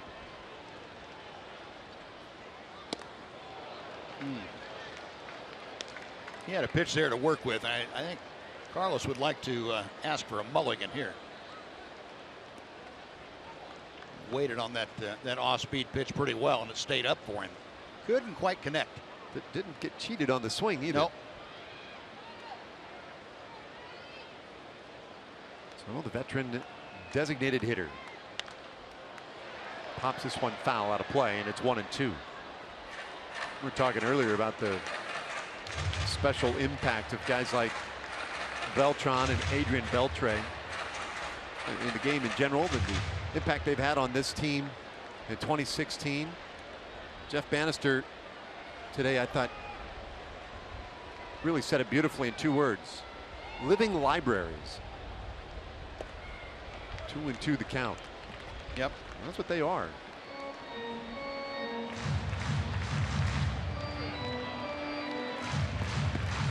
It's hard, I think, for a lot of us to understand fully what we've had the opportunity to watch, or are having the opportunity to watch. I don't know if fans knew when they were watching Lou Gehrig as an example, if they really appreciated it as much as we would now. Yeah, having known what the outcome was. Right. Yeah. Where their spot would be in history. But we know now, we have the context of 120 years or so now to know that it's special for what number 29 has been doing. And we have a couple more years to watch him too in a Ranger uniform, which is nice to know. Beltran waiting on a 3-2. Runner goes, and a swing and a miss. There's a strikeout to in the 5th. Rangers though get the scoring started. Nomar Mazara, the rookie, with a blast the other way, and it's 1-0 as we head to the 6th.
Texas Rangers baseball on Fox Sports Southwest, brought to you by your Texas Ford dealers. Visit your local Texas Ford dealer today for incredible deals and see why Ford is the best in Texas. Great pitching tonight. Rangers leading 1-0 on the strength of Nomar Mazara's home run. Martin Perez, he has been the highlight of the great pitching on this Monday night. And first pitch, a roller to short. Andrews takes care of Shane Robinson, and there's one out.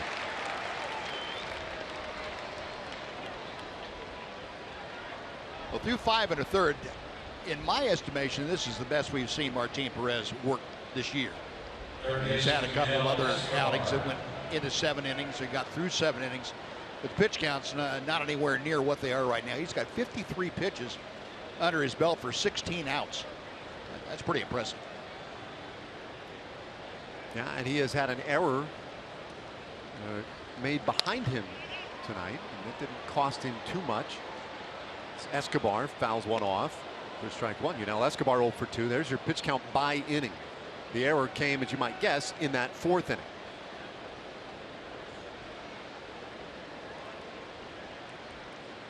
Yeah, you might point out too that one of the problems that Martin had run into was an error or a misplay behind him. He didn't always have the ability to make up for that.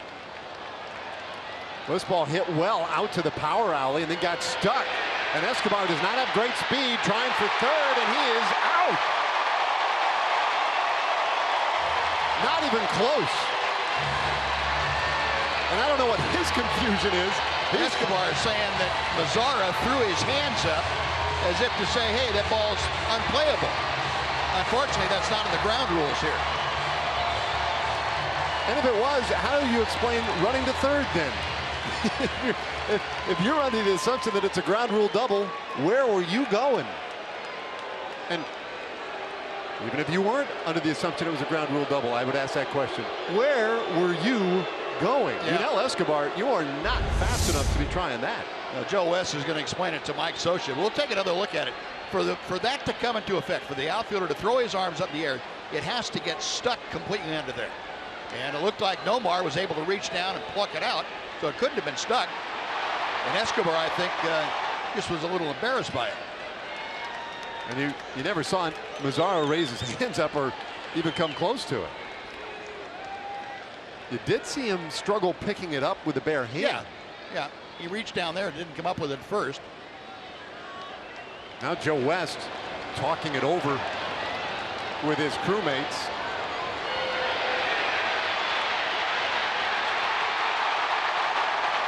I mean, he never made it to third.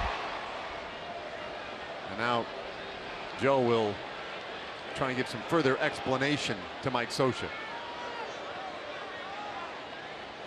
Maybe Scioscia asking them to review it. Yeah. Lord knows I've been wrong before, but I cannot imagine that they will find anything here that's going to come to the defense of Yunel Escobar.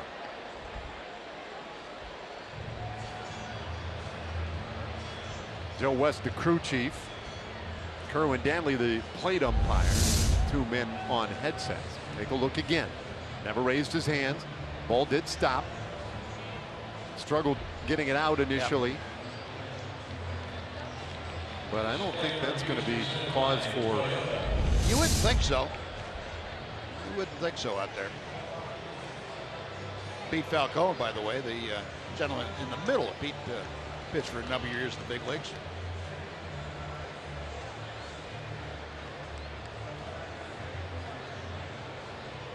Well, this is one of those that you almost wonder what exactly the challenge is. How's it worded? I mean, what are we looking for on video? I would think the only thing you could rule it is a boundary play. Wow. How about that? Jeff Bannister is going to ask for an explanation. Oh boy, it's been a tough night already for Banny. And he may not be long for this one, depending on how this conversation goes.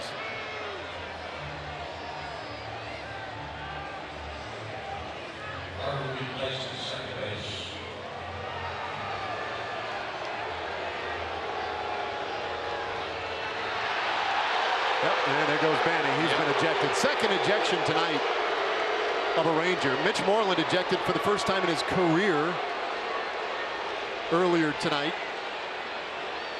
And now Bannister has been thumbed by Joe West.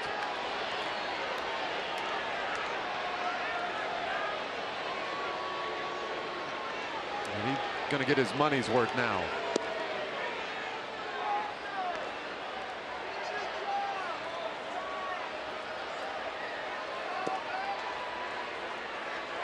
And you can see when the conversation was about to begin that Joe West was prepared to have none of it.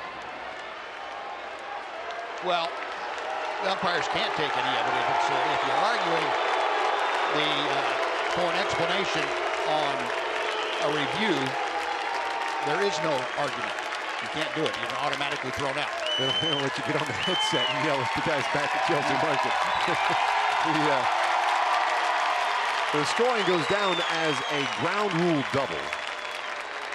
They challenged that the ball was lodged, and the ruling on the field was that it was not lodged. Right? That it was a live ball and a 9-4-5 put out. But on the challenge, they overturned that. Said no, it was definitely lodged under the padding, and it's a ground rule double. Well, that's something else right there. One out, and Escobar at second base. Jeff Bannister ejected. And now Mike Trout. Really good quick pick-off move to second base by Perez. Trout, by just about any metric you want to use, the best all-round player in the game. And yet a guy who does struggle against Martin Perez. 3 for 18 now in his career against Perez. 0 for 2 tonight. And an important spot here for Martin. This is one of those situations that would have gotten to him before in the season. And it would be a big boost for him and for the Rangers if he can get out of this unscathed. And having Mike Trout up there, who against whom he's had good success, as you were just detailing, Dave, is very important for him. A little bit in, and it is 2-0. It is the first time tonight that the Angels have gotten a man out to second base. That's one issue, and you're right. On a night where everything has gone perfectly. Yep. I mean, really about as well as it could possibly go for Martin Perez. An odd situation. Kind of shakes this thing up, and it's always been about how he reacts in game.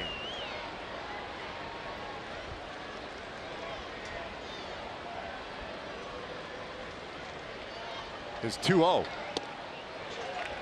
Doesn't get the call from Danley. First base empty, but you got Albert Pujols waiting on deck. And this is the guy, amazingly enough, if you're Martin Perez, this is the guy you want to go after. It's also not the guy you want to give 3-0 a fastball down the middle to. Wow. 3-1. Fortunately, he was taken that time. That's 3-1 is no day at the beach with him either. But you know, once you get behind a guy like Trout, you have to remember the first base is open, even though you have Pujols up next.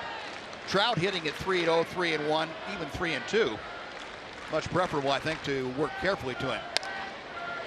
Smashed off the bag, and that's a fair ball. Escobar will round third and score. Mazzara wrestling with the ball out of the corner. And Trout will have a triple. This game tied at 1.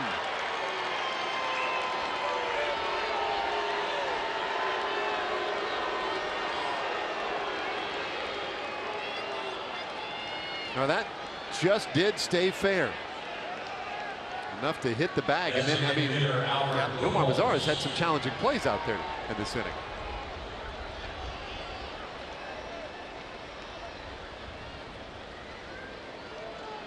So for Trout, his 91st RBI of the year.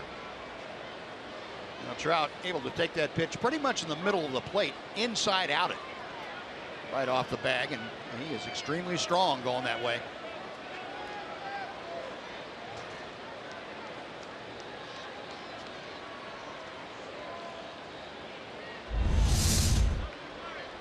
So Pujols now. And a fly ball right field. Nomar will come in, make the catch, and Trout is not going to test him, and that's why. Wow.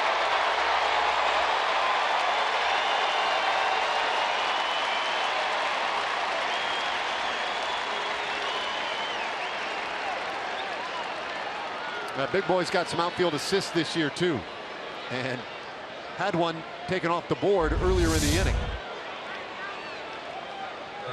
About a 200-foot fly ball off Pujols. The big thing was getting Pujols to hit the ball that softly, to keep it that close to home plate. Nomar not taking any chance at all. He had a good solid throw.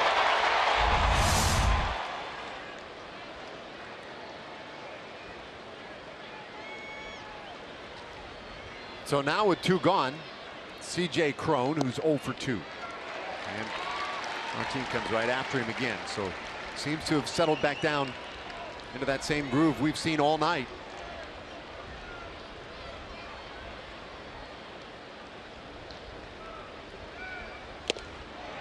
Oh, 2. He struck out Cron in the 4th inning. One of 2 strikeouts for Perez tonight. His fans have been stirred up just a little bit here in the 6th.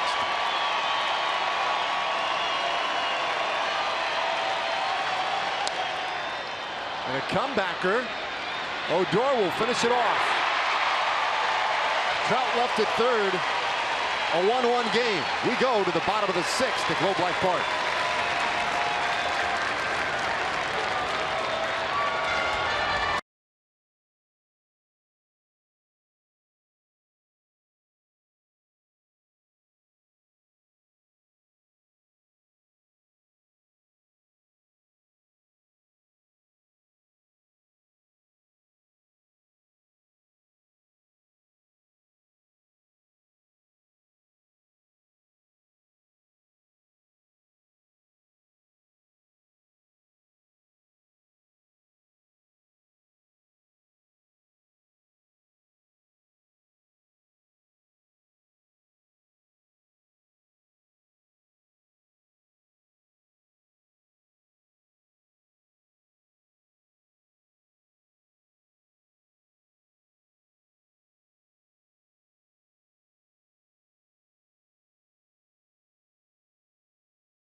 for the Sonic Slam inning, brought to you by Sonic. Tonight's jackpot worth $200 and dinner for two at Sonic Drive-In.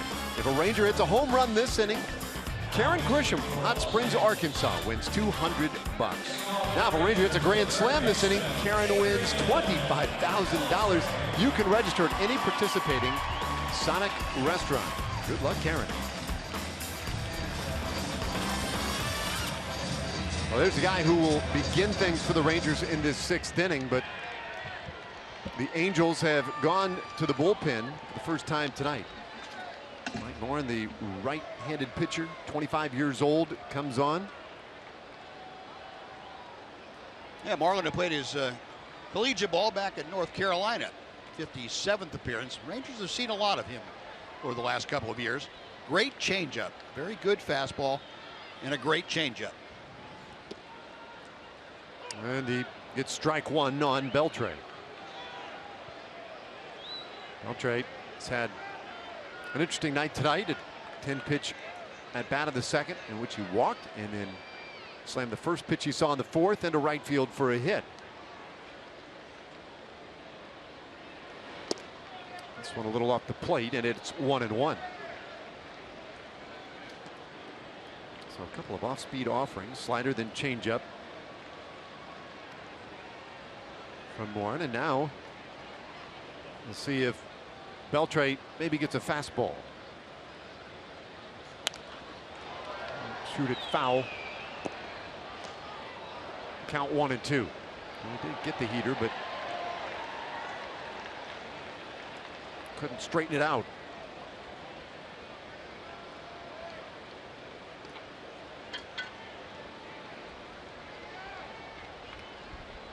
Busy rookie campaign for Morin. Is 1-2.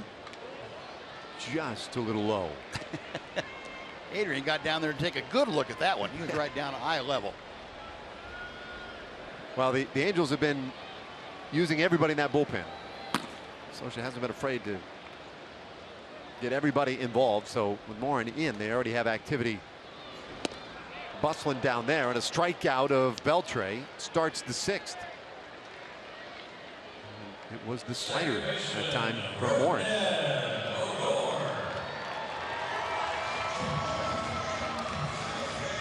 A 1-1 game. Nomar Mazara with a home run of the fifth inning. And then a somewhat controversial sixth inning, where we saw Yunel Escobar initially thrown out at third base for the second out of the inning, and ruled safe on a ground rule double based on a review of a ball lodged under a protective mat in the outfield. Jeff Bannister ejected, second ejection tonight. Mitch Moreland ejected in the fourth inning.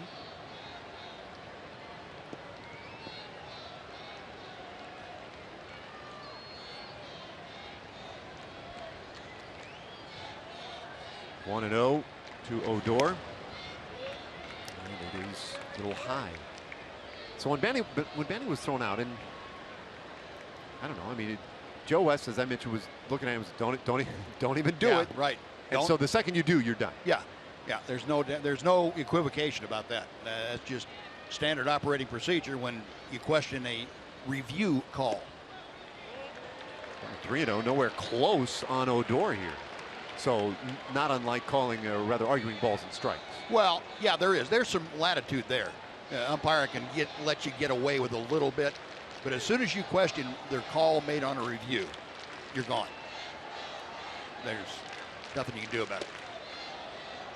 Oh, strike, at least according to Kerwin Danley. Well, that one, a lot of times you see the 3-0 pitch assumed to be a strike. Oh, nice job by Rugded. No, that pitch got Moreland ejected tonight already. Now we'll turn this one foul, and the count runs full. So, Buzz, were you ever ejected in your career? No, sir. Is that right? No. Should have been, but I wasn't. What do you mean you should have been? Did you get close a couple times? Probably. I said enough things to get thrown out sometimes. 3-2 for Morin. I'll do it again. But yeah, no, I just never got thrown out. Never did.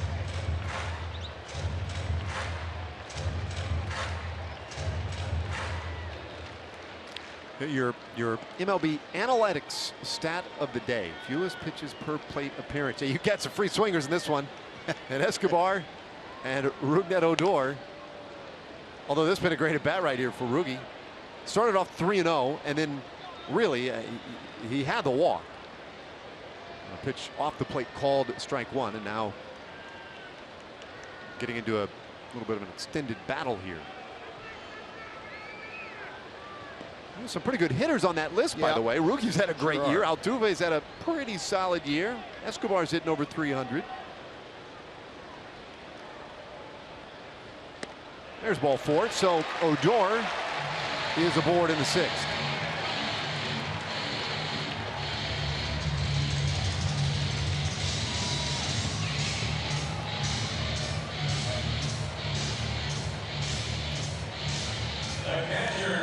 So let's see, for Rougned, number 18, it's his 18th walk of the year already. Yeah. It's only September 19th that he's already got it. Yeah, that's right. Yeah, it's he's a difficult one to walk. Less than 3% of the time, but they've given him the free base. He does have good speed. Infield at double play depth with Lucroy up there. Warren starts him off with a breaking ball.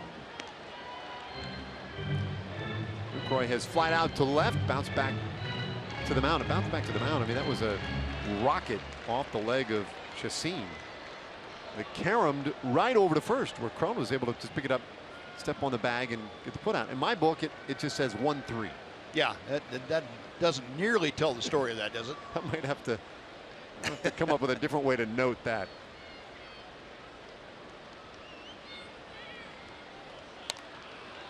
Fouled over to the first base side. Draw a Band-Aid right under it.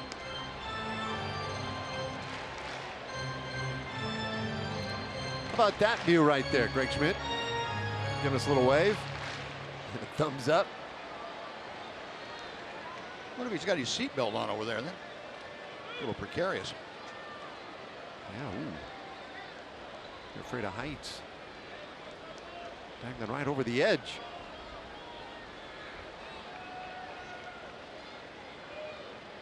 Lucroy in the spot here. Going to have to protect.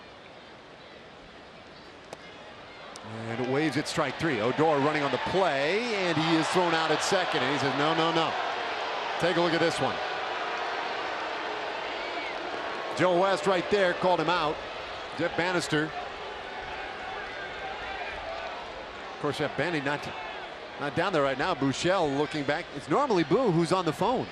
Back with Bobby Jones. He's not doing double duty. Here's what they're going to take a look at.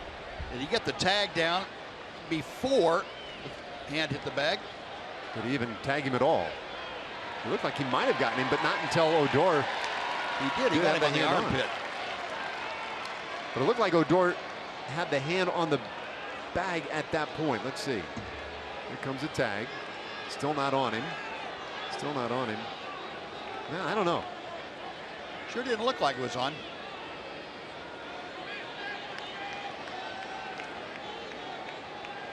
So the Rangers asking him to take a look.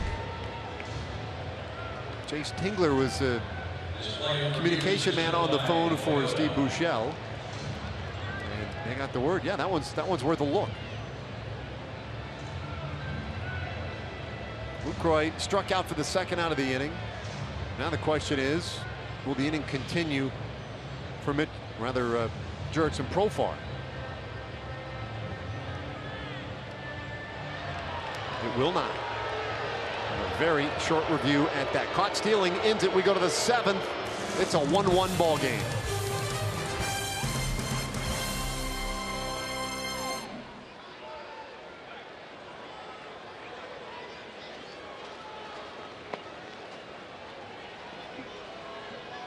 Congratulations, left field game is not remembered.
Nomar Mazara. Opposite field in the 5th inning. And that was the first run of the game. A little bit later, it was Mike Trout right down that first baseline for a triple, scoring Yunel Escobar to tie the game. And now, here we are, 1-1 to the 7th inning. Marte leading things off for the Angels. Marte, Andrelton Simmons, and Gregorio Petit. Guy right there. The story of the night, and there have been some awfully interesting sidebars. The story has been Martin Perez. He has spotted it tonight. He's worked ahead of hitters as he goes 2-0 to Marte here, but he's been efficient and effective. A very, very solid night. I still think the best of the year that I've seen Martin throughout the ball game. He came out early, established the strike zone. He has made the Angels defensive hitters at the plate, and he's been able to throw his changeup occasionally for swings and misses. And all that, he's been very consistent all night. He's been so impressive. I go back to what you said in the 6th inning. 2-2 now on Marte. The bizarre play with Yunel Escobar. The right call kept him at second base on review. And you said, hey, this is a huge spot. 2, 3, and 4 coming up. Trout, Pujols, Cron with a man in scoring position. Yeah. How will he react? And he got out of the inning with just 1 run given up. This one fades foul. Count stays 2-2. Really kept his composure against some of the greatest hitters in the game. Scioscia's had a beef all night tonight, and he continues to chew on Kerwin Danley about the pace at which Martin Perez is delivering his pitches. Well, what he's saying is he's changing his motion, sometimes going into a higher leg kick mode, and sometimes what he's considering it quick pitching the hitter. And there's nothing wrong with what Martin is doing. Well, that one just got a sliver of Marte. So he is on to start the 7th inning.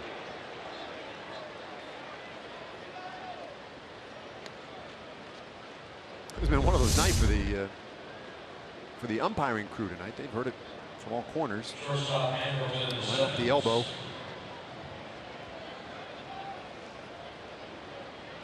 Yep.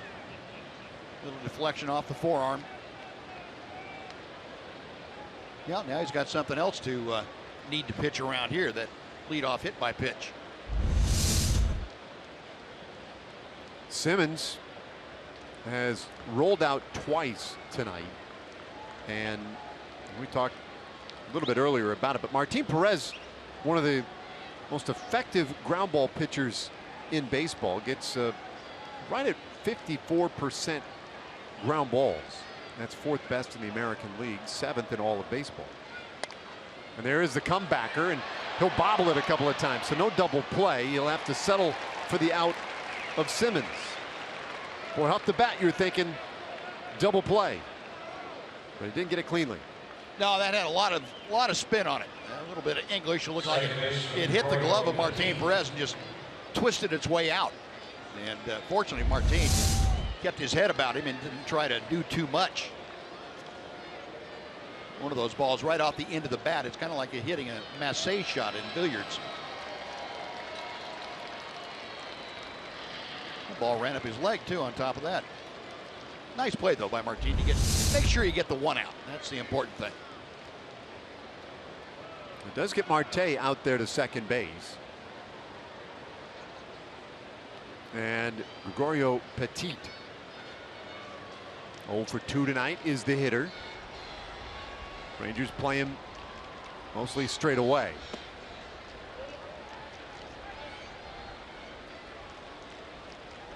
Petit, not a whole lot of power, just 2 home runs so far this year.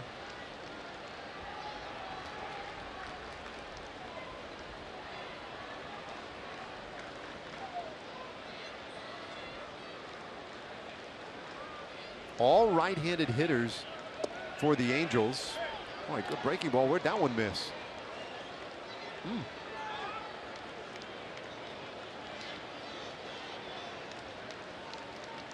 2-0.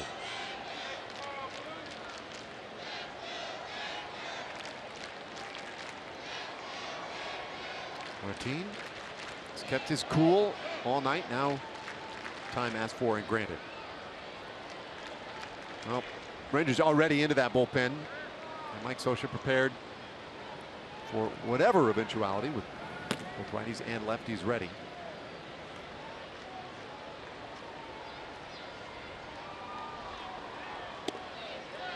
Two and one. Petit setting career highs this year for himself.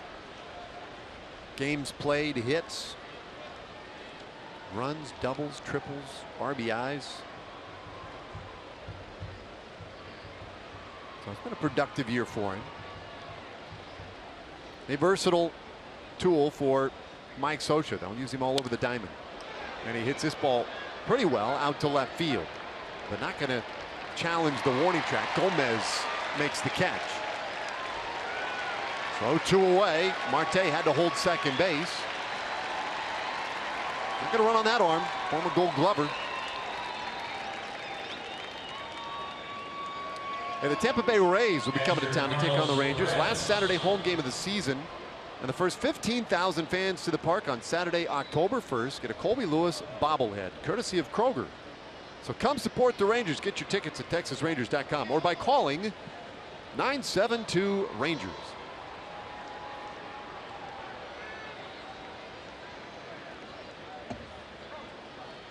Pretty good crowd on this Monday night. And we have had one heck of a ball game.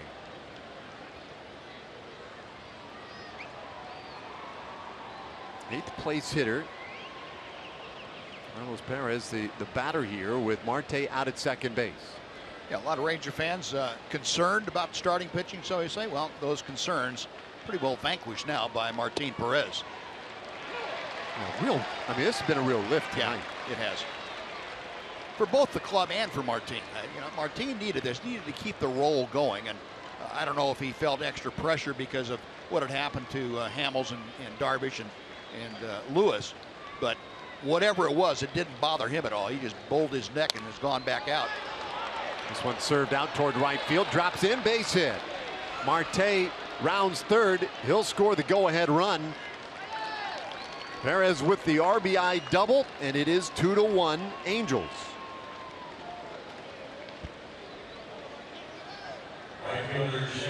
Well, a 2-out RBI double. That's a big hit for that man, Carlos Perez. Now, Martin, not a bad pitch at all. Maybe up just a little bit more than he wanted, but I don't think you can argue too much with that execution. You give Carlos Perez the tip of the hat for being able to take it the other way, right where it was needed to be taken to have success with it. Boy, that little spot down that right field line is where the Angels have found a little luck, or good fortune as the case may be. Tanner Scheper's getting ready out there for the Rangers. Doug Brocail done with a short visit out there with Martin Perez. Martin trying to keep that roll going, as you say. Last 3 starts coming into tonight. A 2-0 record, a 1.96 ERA, and opposing hitters batting just .235 against him. So he has really been great lately, and this will just add to it. Robinson takes a strike.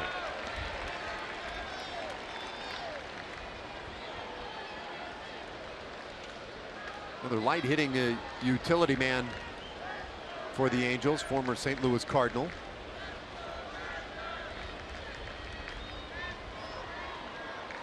Martin has gotten him his first 2 times in. This one hit out to center field, and Ian Desmond right there for it. Inning over, but Angels have their first lead of the series. The RBI double by Perez makes it 2-1.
All right, our greater coverage of baseball brought to you by T-Mobile. Hanley Ramirez, co-player of the week in the American League. Pretty good numbers, 5 homers, 12 RBIs.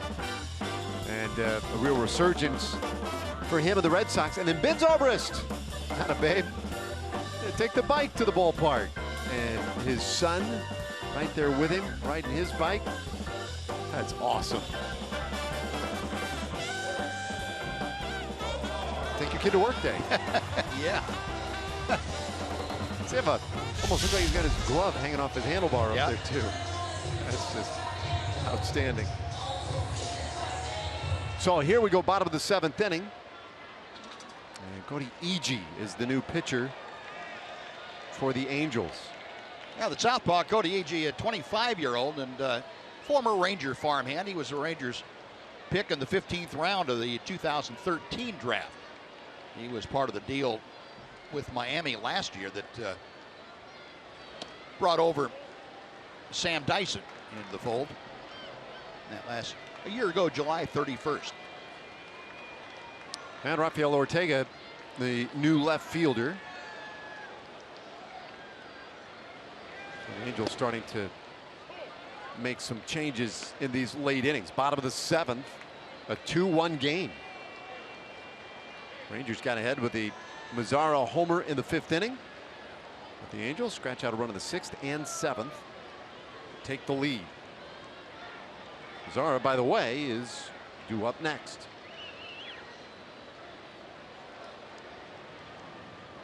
Profar over to the right side against the left-hander Ege, in the count now 1-2. All of Profar's power has come from the other side of the plate. Not get nearly as much work as a switch hitter from the right side.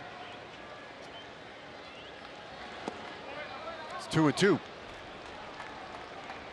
Profar entered the game in the 5th inning defensively. Had to come on for Mitch Moreland, who struck out to end the bottom of the 4th and then was ejected on his way back to the dugout.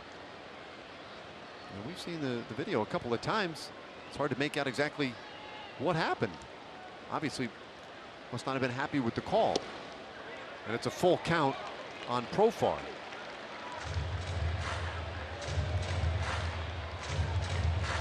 Jeff Bannister also ejected in this game in the top of the 6th inning. Well, it has been a rather contentious affair tonight. Payoff pitch, and that is tight, but called strike 3, and again, borderline at best. What a frustrating night it has been in that regard. So far down looking to start the 7th. Yeah, the first pitch that Ege had thrown that way, and he had caught Jurickson more by surprise. That's just barely touching the edge, but that technically is a called strike if you look at it that way. So Jurickson, not much he could do with it.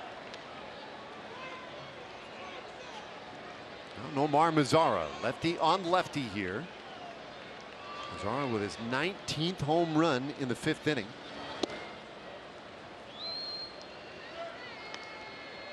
Another opposite field homer for him. And we said it shortly after, but when he gets his 20th home run this year, that'll give the Rangers 7 guys with 20 or more home runs. 1-1 the count.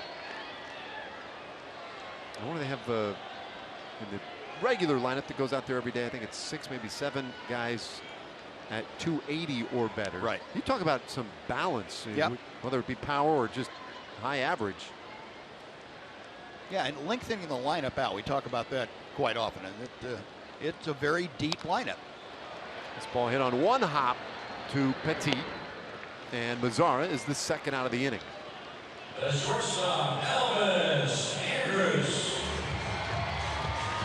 It's like a pitching change coming from Mike Scioscia.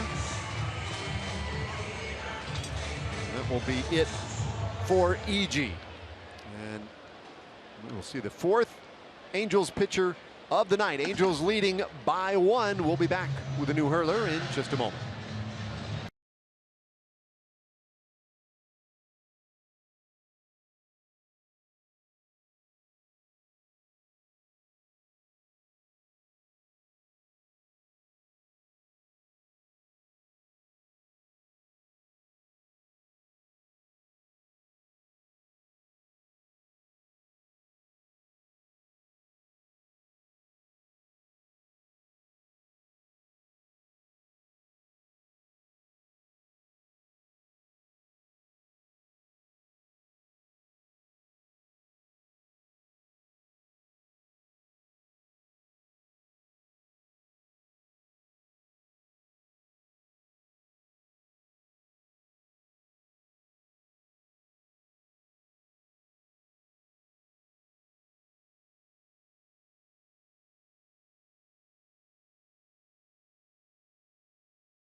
Last game of the regular season. It's also Fan Appreciation Day. Join in on the Fan Appreciation festivities. The Rangers facing the Tampa Bay Rays. Come out to the ballpark. Go to TexasRangers.com or call 972-RANGERS for tickets. Always one of the more fun days of the year. And it's coming up on us. 2 out here with the 7th inning, and Corey Rasmus has come on to pitch. Rasmus only in his 17th game this year. He spent 80 games on the disabled list with a groin injury. So trying to get back in the good stead of the Angels. Starting with Elvis Andrus here in the 7th inning. He is the brother of Astros outfielder Colby Rasmus. 1-1 the count. And I think they have another brother, right, who was also drafted. Yeah, Casey. They have a younger brother, Casey, who was drafted by St. Louis in 2011. But he has since given up the game. The 1-1. In there for strike 2 call. Boy. Inside corner open for business tonight. And at the very least, that is well established at this point with Danley. Andrus with a good swing on this one. Sailing out there to center field. Trout goes back and it's gone. A home run. Elvis Andrus has tied this game.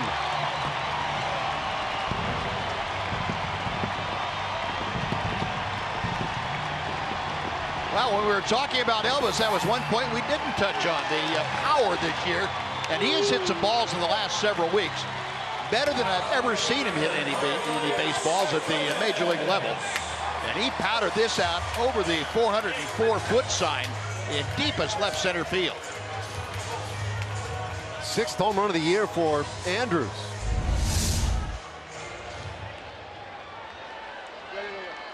Well, that is barreled up by Elvis right in the sweet spot.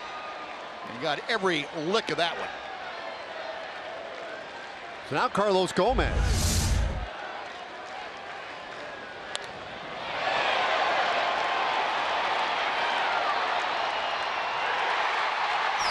Elvis getting that little body English and an encouragement, verbal encouragement, to get out of the ballpark. Yeah, he talked that thing all the way over the fence.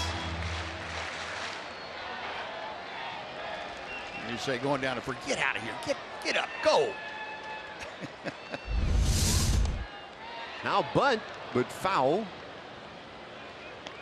Ball and 2 strikes on Gomez. 2 out here with the 7th inning of this game renewed on the home run by Elvis Andrus. Now the Rangers, who had their 18-game home run streak come to an end yesterday, starting a new one now. 201 home runs for him this year. Rasmus to the plate, and that breaking ball misses up and away. Excuse me, 202. Yeah, the 2nd home run tonight. Yeah. Zara in the 5th, Andrus here in the 7th inning.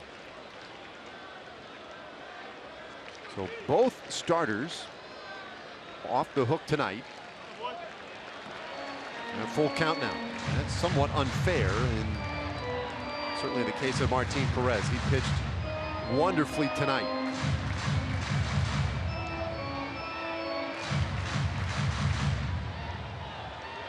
Well, I guess let me hold myself back just a moment, because this inning is not yet over. Not yet. So still the pitcher of record. And here's the 3-2. Walk to Gomez. The window of opportunity widening just a bit here in the 7th inning. All right, let's take a moment to check in with John Radigan on a Chevy game break.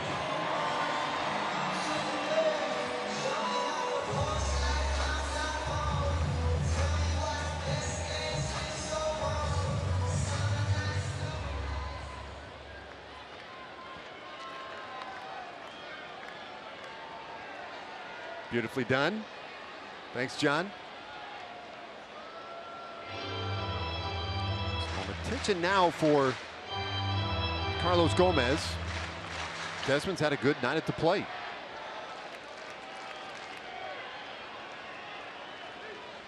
And Gomez, very good speed, as you know, at first base, and potential, which is exactly what Rasmus is thinking about. Potential to get himself in a scoring position if he's able to swipe second. We have seen the Rangers do this over and over again, late in games especially. Get really aggressive out there.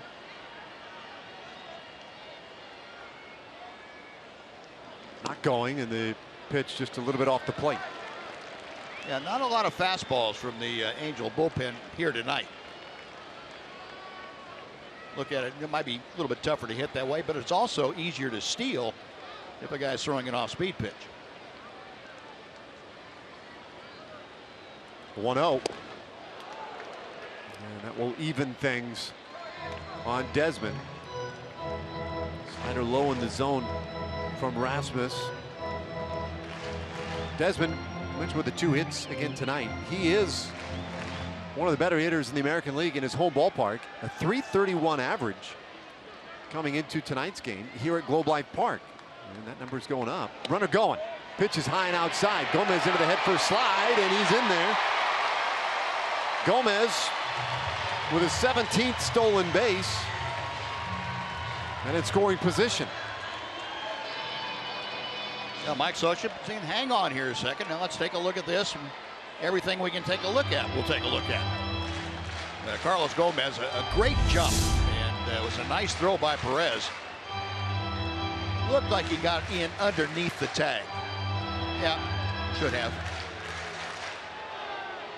Anderson Simmons, the shortstop, was the one that was quickest to complain about that, but his angle was looking from the outfield side of second base in toward the plate. So he really couldn't see when his hand got on the bag. We hear the fans here voicing their displeasure, and they're going to go ahead and challenge this. It goes back to, I think, another issue that will probably be explored a little bit this offseason, which is, well, what is the time limit? Is there, or should there be a time limit for a manager to say, okay, we are going to challenge? Yeah.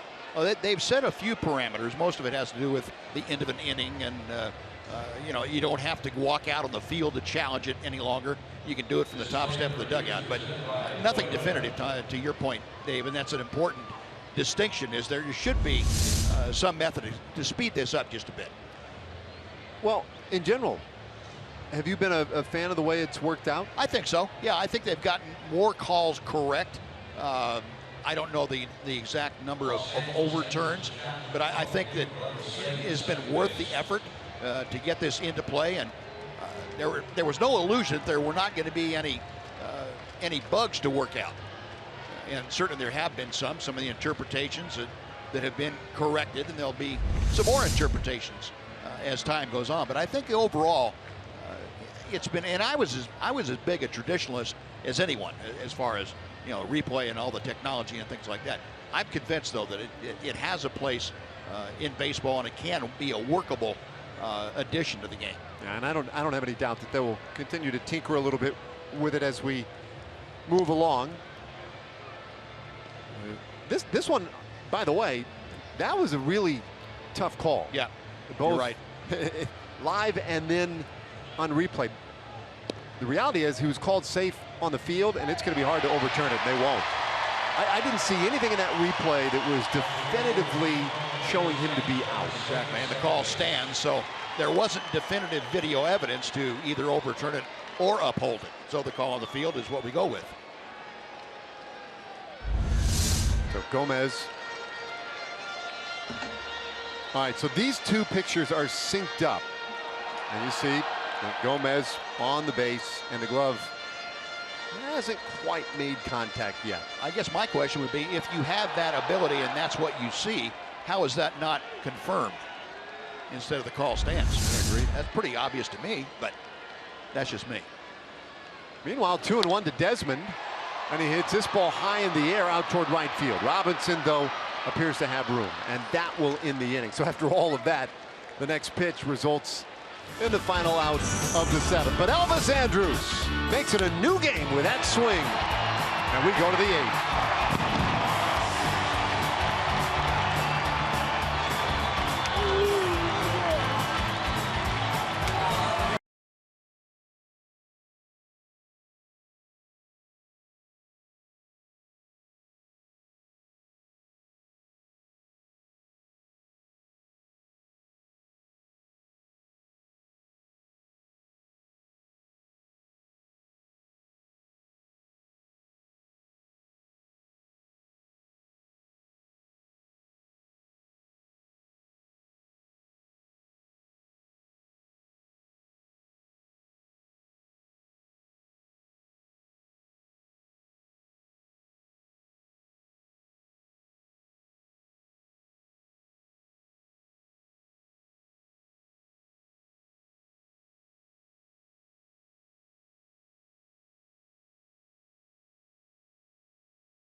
gave it to 91 years young, Darryl Kaiser, World War II veteran, taking his great-grandson to his very first game, and he actually drove him here from Flower Mound. Darryl, congratulations. How many grandkids do you have?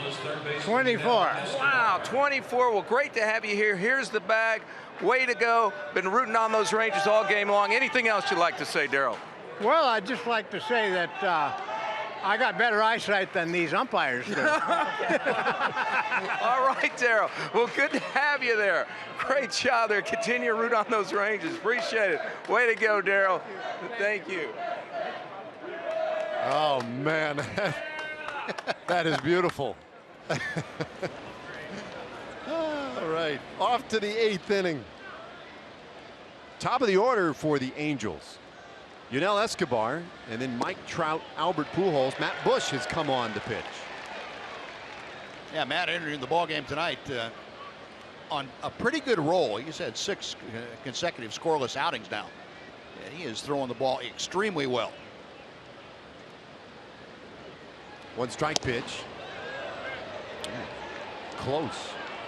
1-1. There are the numbers for Matt. 54th appearance of the year. That ERA at 2.70.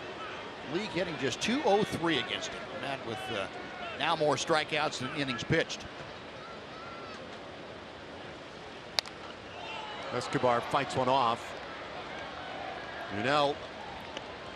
Oh, by the way, Jared Hoying has come in to add some defensive help out there in right field. So Mazzara done for the night. Homered earlier.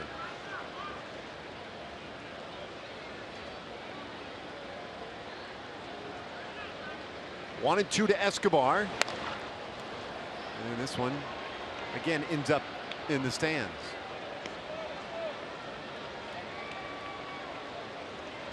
He was involved in the really the big play. He hit one to the wall out in right center, and it was deemed to have lodged briefly under there. That saved him. He was out by a mile at third, never got to third. And he bounces one toward third base, scooped up by Beltre. One away.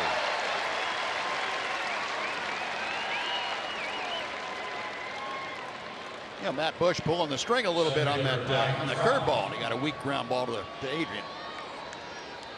Unforgettable games, undeniable greatness, and unstoppable drama. The 2016 postseason begins October 4th. Go to MLB.com/postseason for a full schedule.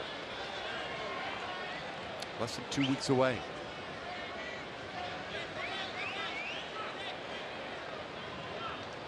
Mike Trout, RBI triple, reached on an error, also grounded out. And takes strike 1.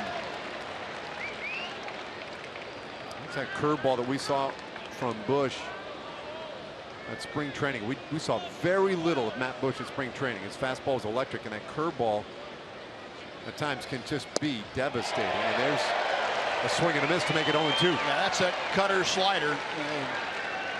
Just depending on how big it breaks for Matt. The 92 with a lot of quick action going away from a right-handed hitter. That's the addition that we didn't see in spring training. Yeah, he started fiddling with that when the minor league season began in the 0-2. It's an up-close look at some of the heat. Yeah. What's impressed me, Dave, about Matt lately, especially last, I don't know, maybe 3 weeks that he's gone out there, he's been able to throw that curveball in first pitch to a lot of right-handed hitters, and that's a tremendous weapon because you mess up a hitter's psyche. First thing a hitter's thinking about against Matt Bush is 98. How am I going to counteract that? And all of a sudden you drop in an 80-mile-an-hour curveball, and the guy says, "Oh boy." Now there's 2 of them I can't hit. Yeah, it's a pretty good arsenal coming out of the bullpen. Yeah, you don't see that a whole lot. The variety of pitches he's able to throw, and effectively. 1-2. Whew. A little tight.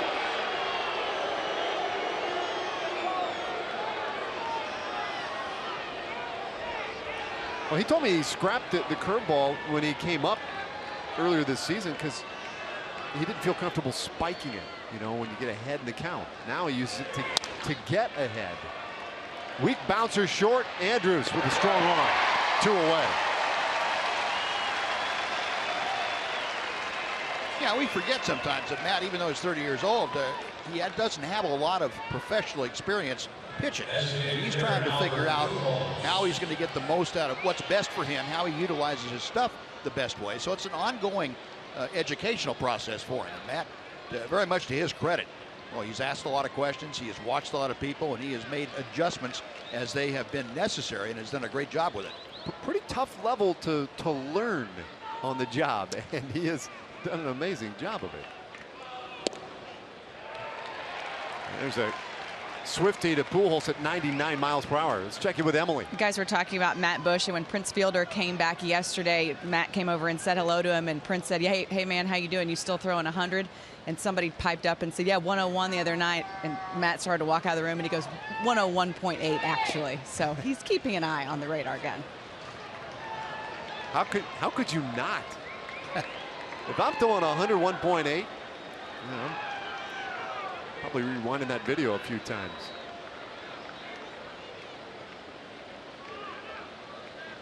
Two gone, nobody on for Pujols, and the Rangers with a shift to the left side of the infield for him, and he hits right into it. Odor with all kinds of time, and it's a 1-2-3 for Matt Bush. Rangers sitting the heart of the order, bottom of the 8th inning, tie game.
Tied up at 2 as we head to the bottom of the 8th here at Globe Life Park in Arlington. This the opener of a 3-game series between the Halos and the Rangers. Game 2 will take place tomorrow night right here on Fox Sports Southwest. Same time as we get you going at 6:30 with the Rangers Live pregame show.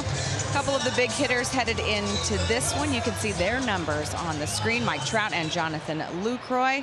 First pitch at 7 o'clock here on Fox Sports Southwest. Some raindrops falling, guys. A big thanks to the fine folks at AT high-speed internet for getting us ready for game 2 of this 3-game series. Strange rain. I don't know where it came from. I mean, I know where it came from, but I don't know where it came from.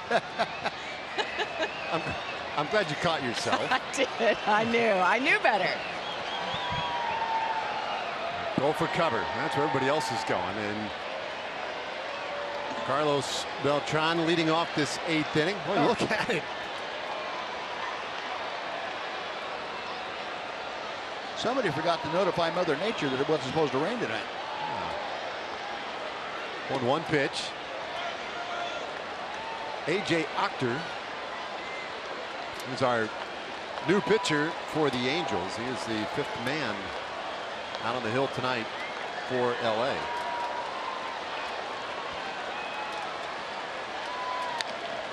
And Beltran down to first. C.J. Cron will take it himself. And there's one gone. Boy, it's pretty healthy rain. Yeah, it really is. Out of the middle of nowhere, as far as there's one little cell on the radar that has formed right over Globe Life Park.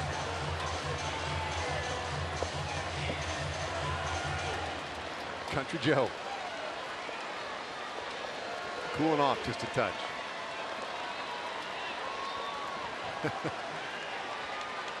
Find cover. Yeah. And there they go. So they're going to go ahead and cover this thing up, make sure that we can keep playing. So some preventative work here. That is bizarre. The important thing, though, is that Emily got out of it just before it really hit. She did, yeah. 2-2 ball game, and suddenly a deluge. This has been an excellent game tonight. I mean, we have seen all kinds of intriguing elements. The ejections, it was contentious there in the middle innings, and then I do think it's worth pointing out again. The story tonight is Martin Perez was just outstanding. No, I agree with you, Dave, 100%. I thought, again, and it's just my opinion, but this is the best that Martin Perez has pitched this year, and maybe the best he's pitched since he came back from Tommy John. I thought he did a great job tonight of spotting up all of his pitches, throwing strikes early in the ball game, and that got the Angels in a defensive mode where they had to swing. And once Martin is able to do that, he stays with it, and that changeup becomes a player for him, and the breaking ball also became a player, and he really pitched a good ball game. Despite the 2 runs that he gave up, I thought that he was very solid tonight. We mentioned how he was on a nice little run coming into this game. He was asked a couple of days ago, anyway, we were in the clubhouse chatting with him. Does he need to tinker? Is there something he's trying to accomplish in these last couple of starts? And I loved his answer because it echoed a lot what you said the other day when we were watching Hamels and Darvish. And he said, no, this is not the time to be weird. That's spring training is when you do that kind of stuff. It's time to compete, go out there, get wins, and keep the momentum going toward the postseason. And for him, I suppose maybe easier to say because he is rolling right now and he's got a little bit of that momentum on his side. Well, yeah, good point brought up by Martin Perez, and I think that shows you the growth that he's had. Is that this time of year you got 24 other guys depending on you to go out there and do your job, not to be Mr. Fix-It out there. They want you to go out and get outs and help them win ball games, and it's important for the Rangers coming down to the finish line, as Jeff Bannister has mentioned. That keep your eye on what's going on right now. Don't be looking down the road or don't be looking in the past too far. Let's keep our eye on the prize at hand, and that's tonight's ball game. Which goes ultimately to a bigger storyline, which is the Rangers' magic number at 5 coming into play today, which means any combination of Rangers wins and or Seattle losses. Seattle currently the closest team to them in the division race. Equaling 5 would clinch the division. Well, they can take care of a piece of that themselves tonight if they can come back and win this thing. Meanwhile, we check in on the Mariners. They're now in the 3rd inning at home against the Toronto Blue Jays, the first in a series against the Blue Jays, where both teams very much with all kinds of postseason implications in that series. No, you're right. It's going to be a tough series for both those teams, and they both have to feel like, look, we need to get a stranglehold on what's going on here the last 2 weeks of the season. Toronto in a dogfight for that wild card spot, if not the division title in the East, but they've got their hands full with Seattle, who has been playing as well as any team in the American League. And Seattle's just 2 back of Toronto in that wild card race.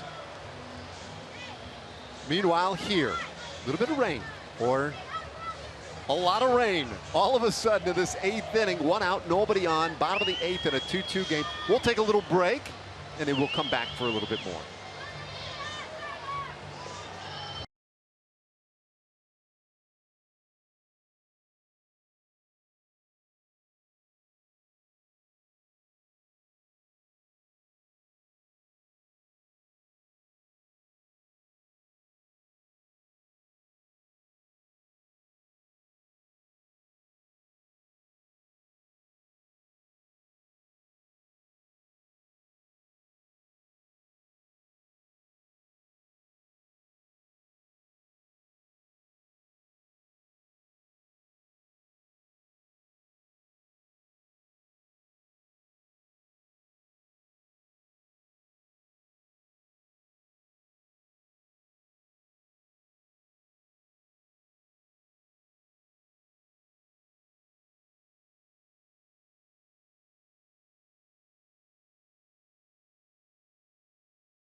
We're out of the rain delay almost officially. we are ready to go. This is one of the stranger things I've seen in a while, Buzz. Joe West hustled the grounds crew off and said, let's go. Yeah, we're ready to go. And so he hustled the grounds crew off. He got the Angels out there warming up. And in fact, AT Ochter taking his warm-up pitches. He's ready. He's just kind of waiting. The Rangers, though, been, we were informed that a start time would be 20 after. So they're just sort of now showing up. And Joe West has been a little upset this whole time, trying to get everybody going. That's unusual for Joe West to be upset about stuff. It's certainly unusual to see him hustling people up. Yeah. Meanwhile, the Angels, I'm sure they share a little frustration. They've been sort of out there waiting, ready to go. And this not terribly material work being done out in front of the Rangers dugout. I guess you wouldn't normally think. It didn't look that wet to me, but quick job, it's done, and now we're ready to go. Great job by the grounds crew, by the way. They peeled that tarp back and got after it, and that was a deluge of rain that came out of nowhere. Sure was. Some good hustle, boys. Nicely done. So a 2-2 game, and when we last left off, AT Ochter had come on to pitch in this 8th inning. Beltran had rolled out to first for the first out, and now Adrian Beltre is due. A hit, a walk, and a strikeout for Beltre tonight. And there we go. Swing the big wagon gate closed, and we're off.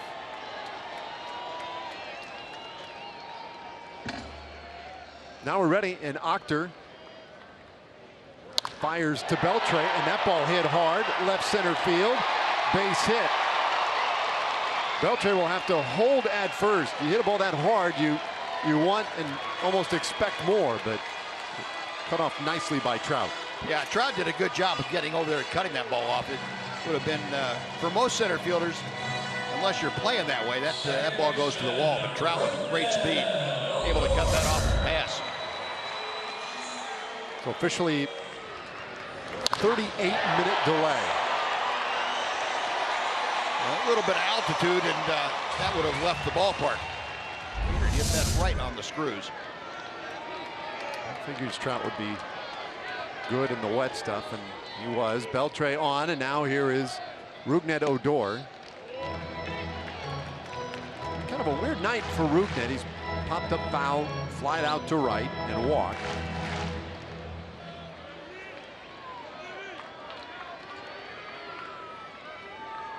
Average has just dipped under 280 for Rougned. And he sends one down the right field line. Beltre got a good start. Robinson trying to find it in the corner. Spike Owen puts up the stop sign at third. It's a double for Rougned Odor. Rangers have it set up nicely in the 8th. Well, that first base foul line has taken a beating tonight. The Trout hit one right down that, right on the top of the bag, as a matter of fact. Now Rougned pasting one right on the chalk down there for a double. No, Rangers with a go-ahead run, just 90 feet away now. And that will earn a visit for Ochter. Rugi blasted that one. No chance for Crone.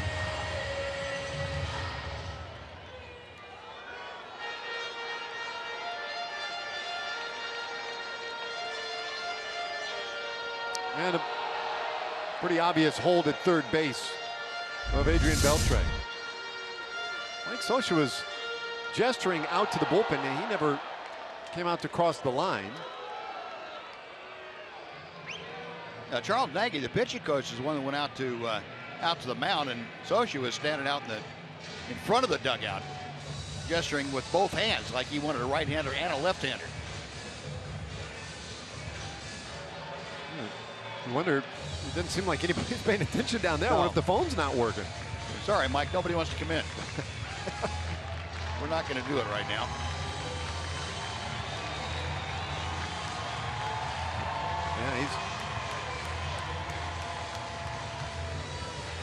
So he's now Scioscia's saying like, well, I'm going to walk out there and tell him what to do myself. No, I don't think so. Greg Gibson will get it done for him. Yeah, a lot of confusion. Delano DeShields is in to run at third base for Adrian Beltre.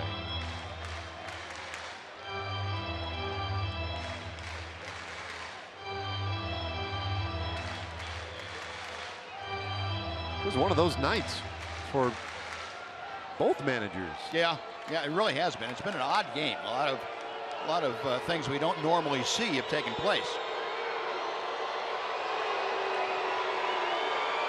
Now they have communicated something down to that bullpen, and now he's just stalling. He wants a new pitcher, is my guess here, Buzz, but he doesn't have anybody ready.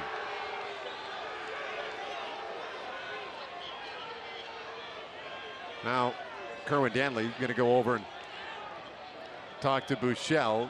Obviously, communication issues. Well, Boo's trying to make sure that Kerwin Danley recognized there was a visit to the mound and that Charles Nagy left the mound. And once that happens, then the pitcher that's on the mound at that time has to throw to one hitter.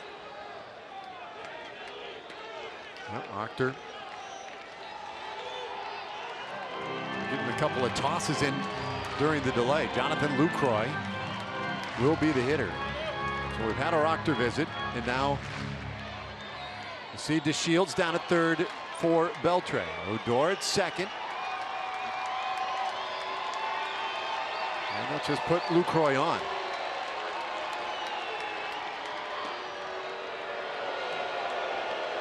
So the bases will be loaded with one out once they get Lucroy down to first. And then we'll see if they go ahead and make a move or not, with Profar due next.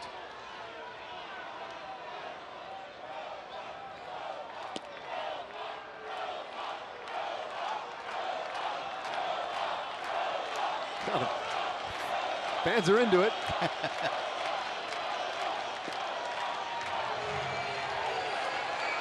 If you're thinking about pitch hitting for Profar, you really can't do it. He has to stay in the ball game now and play third base, probably.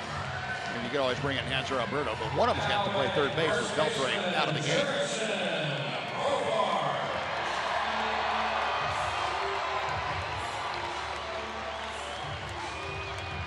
Now a visit. Perez out there to talk to Octor. So, and at long last, Scioscia, now he can make his move. Well, he worked hard to get that extra time for his pen. Scioscia signals. That's it for Octor. Bases loaded, one out, and a new victim coming on for the Angels. Jose Alvarez will be the pitcher when we return.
And they are going to pinch hit for Jurickson Profar. Jose Alvarez is the new pitcher. That's the first bit of business. The left-hander, 27 years old, on for the 61st time.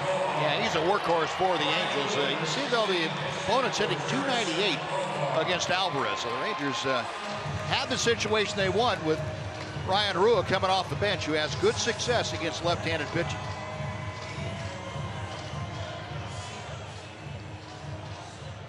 Rua with 8 home runs this year. Average at .253 for him. Ryan, as a pinch hitter, 0 for 8 so far this year. You just need contact in the middle of the diamond, somewhere up the middle. First pitch from Alvarez. Misses for a ball. Delano DeShields, a pinch runner at third. Odor at second. Lucroy at first for the Rangers. And Ryan Rua, 1 out of 2 against Alvarez in previous matchups. Hits this ball sharply to third. What a grab. Oh boy, Escobar pulls that one down for the second out of the inning. Are you kidding me? I don't think he hit the ball much harder than Ryan Rua just hit it. We're off the bat.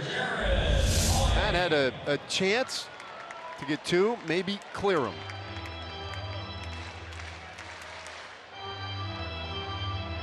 So now Hoying, who came in defensively last inning.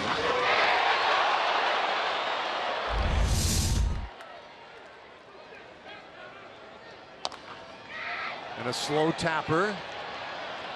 Foul.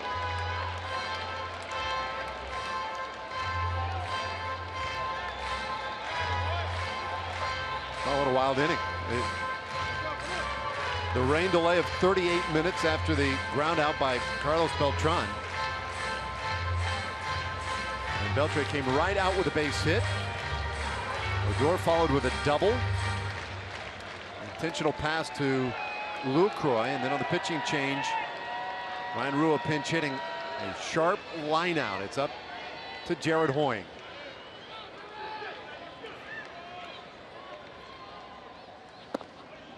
And a tough matchup for him. Lefty on lefty here. 1-1 the count.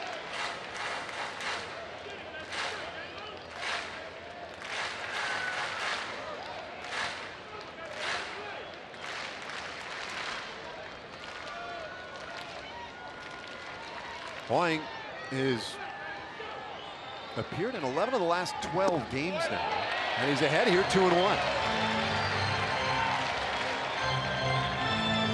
Jeff Manish has gone to Hoying in a lot of defensive situations and some late game at bats too.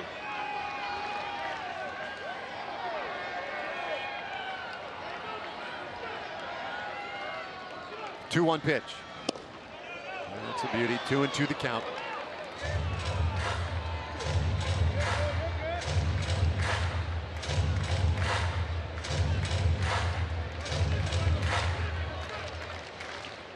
Well, they're in good position over there on that railing.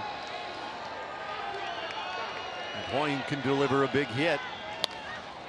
And that one back of second base and out into shallow right field, and Petit is there. Inning over, and the Rangers leave them loaded. Off to the ninth inning we go, tied at 2.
the 9th inning now after a 38-minute rain delay here in Arlington, Texas. So much to talk about in this one on the postgame edition of Rangers Live. Pudge Rodriguez is here. Mark McLemore will be here too. Look at that. You like that shirt? That's a nice shirt, isn't it, Pudge? Pudge is here already. We sat through the rain delay together. There he is. Got a buddy with him, Will. Good to see you guys. Look at Pudge. Yeah, that's Will. That's his buddy Will. He came up just to join us for the. He won't be a part of the post-game coverage, but he's given us some ideas to talk about. Yeah, he might. You never know. Post-game show right after the game. Let's hope it's soon, guys. Yeah, thanks, John. Got your hands full over there. All right, Sam Dyson on for the 9th inning in a tie game. Sam in his 69th appearance of the year, and at 2.62 ERA. 65 and a third innings of work for Sam, and the 249 opponent's batting average. So he's going to go through the 4, 5, and 6 hitters for the Angels tonight. Hanser, he has come in to play third.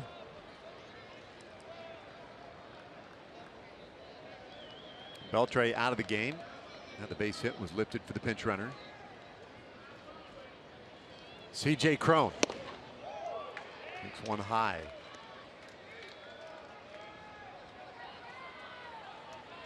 Rua, after pinch hitting, stays in the game at first. Third first baseman of the night for the Rangers. 2-0 to C.J. Cron. Matt Bush, by the way, through the 8th inning and got 3 quick groundouts. Very effective today on the heels of the outstanding effort of Martin Perez, who went 7 strong today, allowed a couple of runs on 4 hits. There's a strike.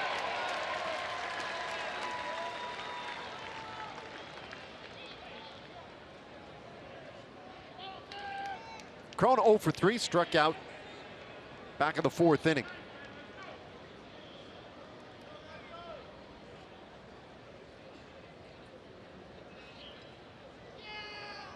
The 2-1 from Dyson. Bouncer third base. Alberto right there has time. Out number 1.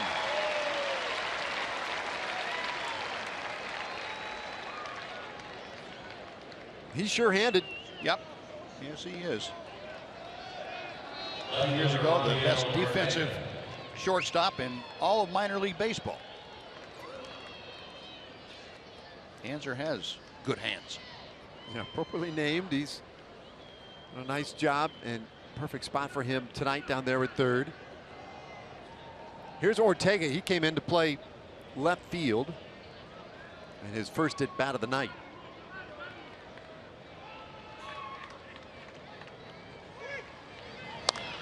Tyson gets him to bounce one foul.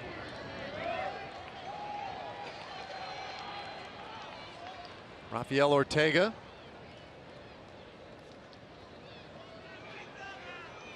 He has been used, I guess I would say, sparingly. See those 53 games, 46 of them in the outfield, but he's very good in the outfield. He was recalled on August 29th from Salt Lake City. 1-1 the count. And he's a guy they like to use as a late inning defensive substitute in the outfield, as they have tonight.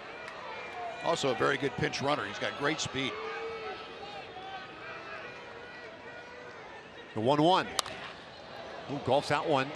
Well struck out toward right center. Long run for Ian Desmond, but he gets there, and there are 2 away.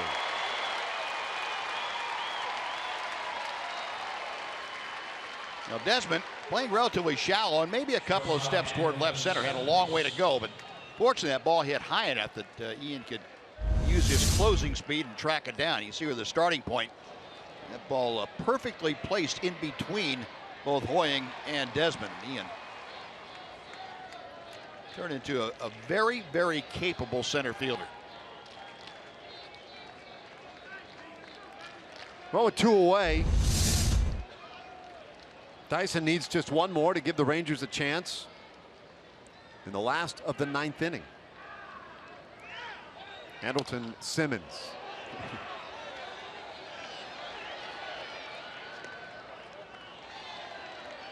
A lot of extra on that swing. Yeah, I'm not sure the footing is all that great around home plate right now. Best they could do with it. You know, that's one of the things, and it's not a huge concern, but that's one of the things you have to be concerned about when you bring Sam Dyson, a ground ball pitcher, into a game that's been delayed by rain, is will it work against him? And so far it hasn't. One fly ball, one ground out. Bouncer, that one through. So a base hit for Simmons. Angels have a man on. And Gregorio Petit 0 for 3.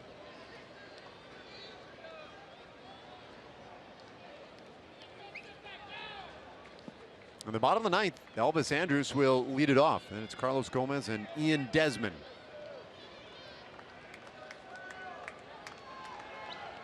Rangers led early, a home run in the 5th inning by Nomar Mazara. Angels came back to score a couple. And then Andrus tied it in the 7th inning with a home run of his own. Very well pitched game, both sides.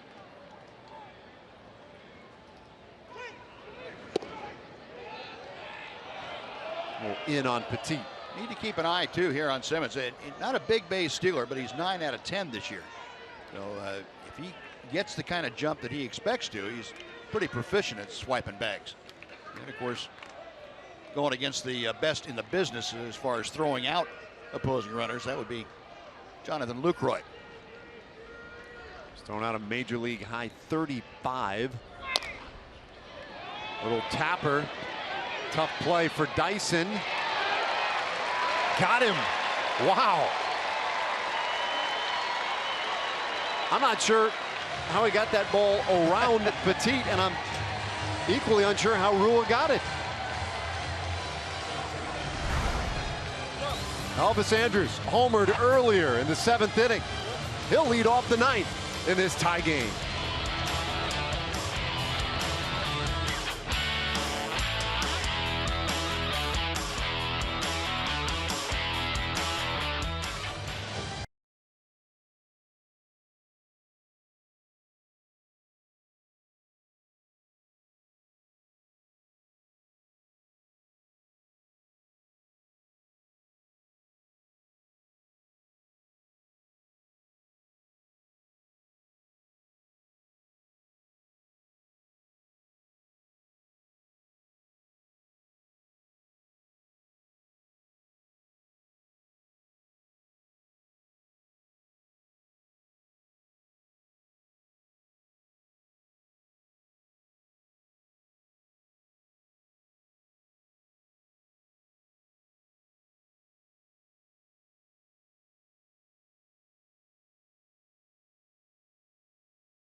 On Fox Sports Southwest is brought to you by Southwest Airlines. Transparency, low fares, nothing to hide. By AT high-speed internet. Get a deal worth talking about. Get high-speed internet from AT&T. And by your Texas Ford dealers. Visit your local Texas Ford dealer today for incredible deals and see why Ford is the best in Texas. Chance for the Rangers to do it again. They have 19 wins this year in their last at bat. Our AT&T high-speed replay. This was Elvis Andrus' 7th inning. That tied us up.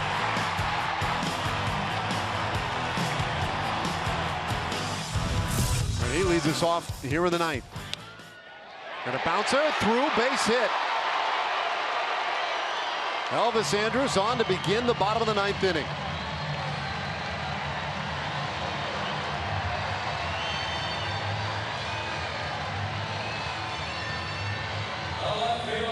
Chu continues to work his way back. And just as ready as anybody else to celebrate. Now, it's not wasting any time. Had a pretty good idea of what he was going to get first pitch from Jose Alvarez. And he shot that one by Escobar. Escobar was playing up even with the bag, just to guard against the bunt possibility.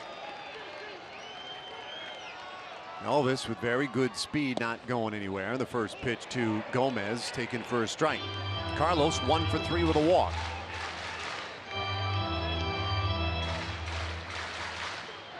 Rangers magic number at 5 coming into play tonight. One strike pitch bunted, and that's a beauty. The play to first, not in time.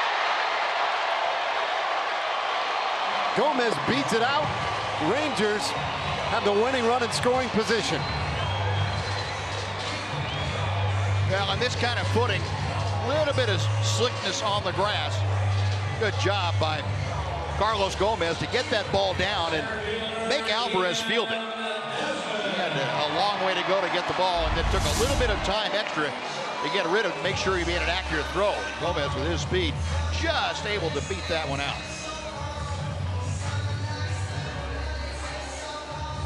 The more you can make teams field the ball and throw the ball around on a wet surface, the better off you are.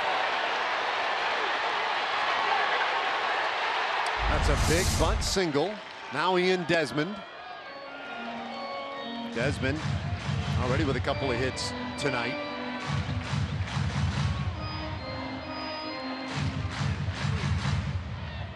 There was a time earlier this year where Desmond was the guy on this team to come through in these clutch spots. 1-1. One thing you want to stay away from here is the double play grounder. You get an airborne, that's great. But the double play in this situation would be not a good thing at all. And why wouldn't you bunt? Well, you take the bat out of Carlos Beltran's hands, who is in the on-deck circle, and then you've got Alberto and a cast of characters hitting in the cleanup spot. Yeah, the Rangers have gone deep into their bench. Beltre out of the game. Moreland out. Nomar Mazara out of the game. So there are some of the big bats no longer available tonight. Off the fist. 1-2 on Ian Desmond.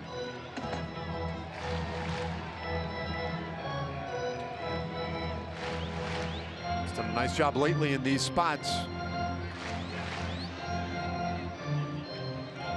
There's the winning run. Yeah, how about if you just drive him home right here and not have to worry about any of the other stuff? Jose Alvarez.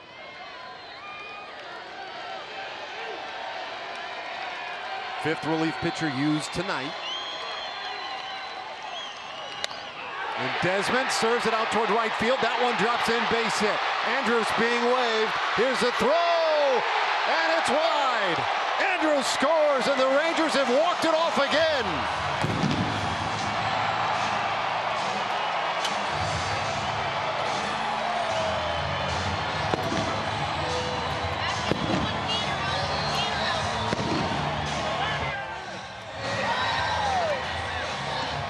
Sixth come from behind victory here tonight. Just amazing. For Desmond, his 4th career walk-off. That's the 20th time this year that the Rangers have won a game in their final at bat. That's incredible. Magic number now at 4. And there was no doubt in Elvis's mind when he saw that ball go to right field that he was going to score on the play. It wouldn't have mattered if Spike Owen threw up a stop sign or not out there. Spike was waving it home, but Elvis had a full head of steam going. He got a great read on the ball. As soon as he saw the arc of that, the trajectory of that ball, he knew that it was going to fall in right field.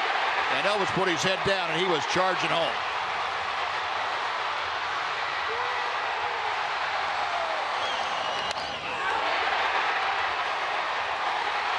Ian Desmond with his 3rd hit of the night. And one of the bigger hits he's had lately, and he's had a lot of them.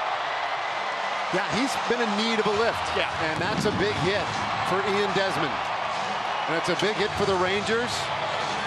They shave one off the magic number. And we'll await news from Seattle later on tonight. Desmond already got his Gatorade back. Yeah.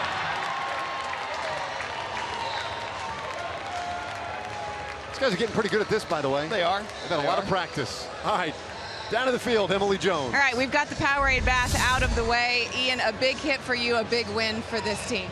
Yeah, it was a good one. You know, after the last couple, we needed to get it going. Today was a good game. Well pitched, well played defensively. You know, Martin, a lot of the same. It seems like this team plays very inspired baseball coming out of rain delays. What's going on in there during rain delays? I don't know. You're right, though. You're right. I don't know what the secret is there. As far as the way this team getting so close now with the magic number being down to 4, is there a sense of urgency, or are you guys trying to play it straight? Just play it straight. A lot of this, just try to play the same way we've been playing all year. It's been working. No need to change it now. As far as Martin is concerned, somebody needed to come out there and make a statement. It seems like he made one tonight. What were your observations of his performance? I just loved his early aggressiveness tonight. You know, he was throwing strikes. He's so good at putting the ball on the ground. You know, it's refreshing to see him go out there and work quick. And you saw what our defense did tonight. It was much needed, and he's the right guy to do it. Ian, welcome back, buddy. Send it back up to you. Bye, guys. Up to you. All right, thanks, Emily. Let's take a look at the standings now in the American League West. There we are, 89-62 at the moment, a 9-game lead over the Mariners, and they are trailing at home at the moment, 3-0 to the Blue Jays. Houston a full 10 back, and then it gets pretty deep. 4 is a magic number, and we'll be back with more in a moment.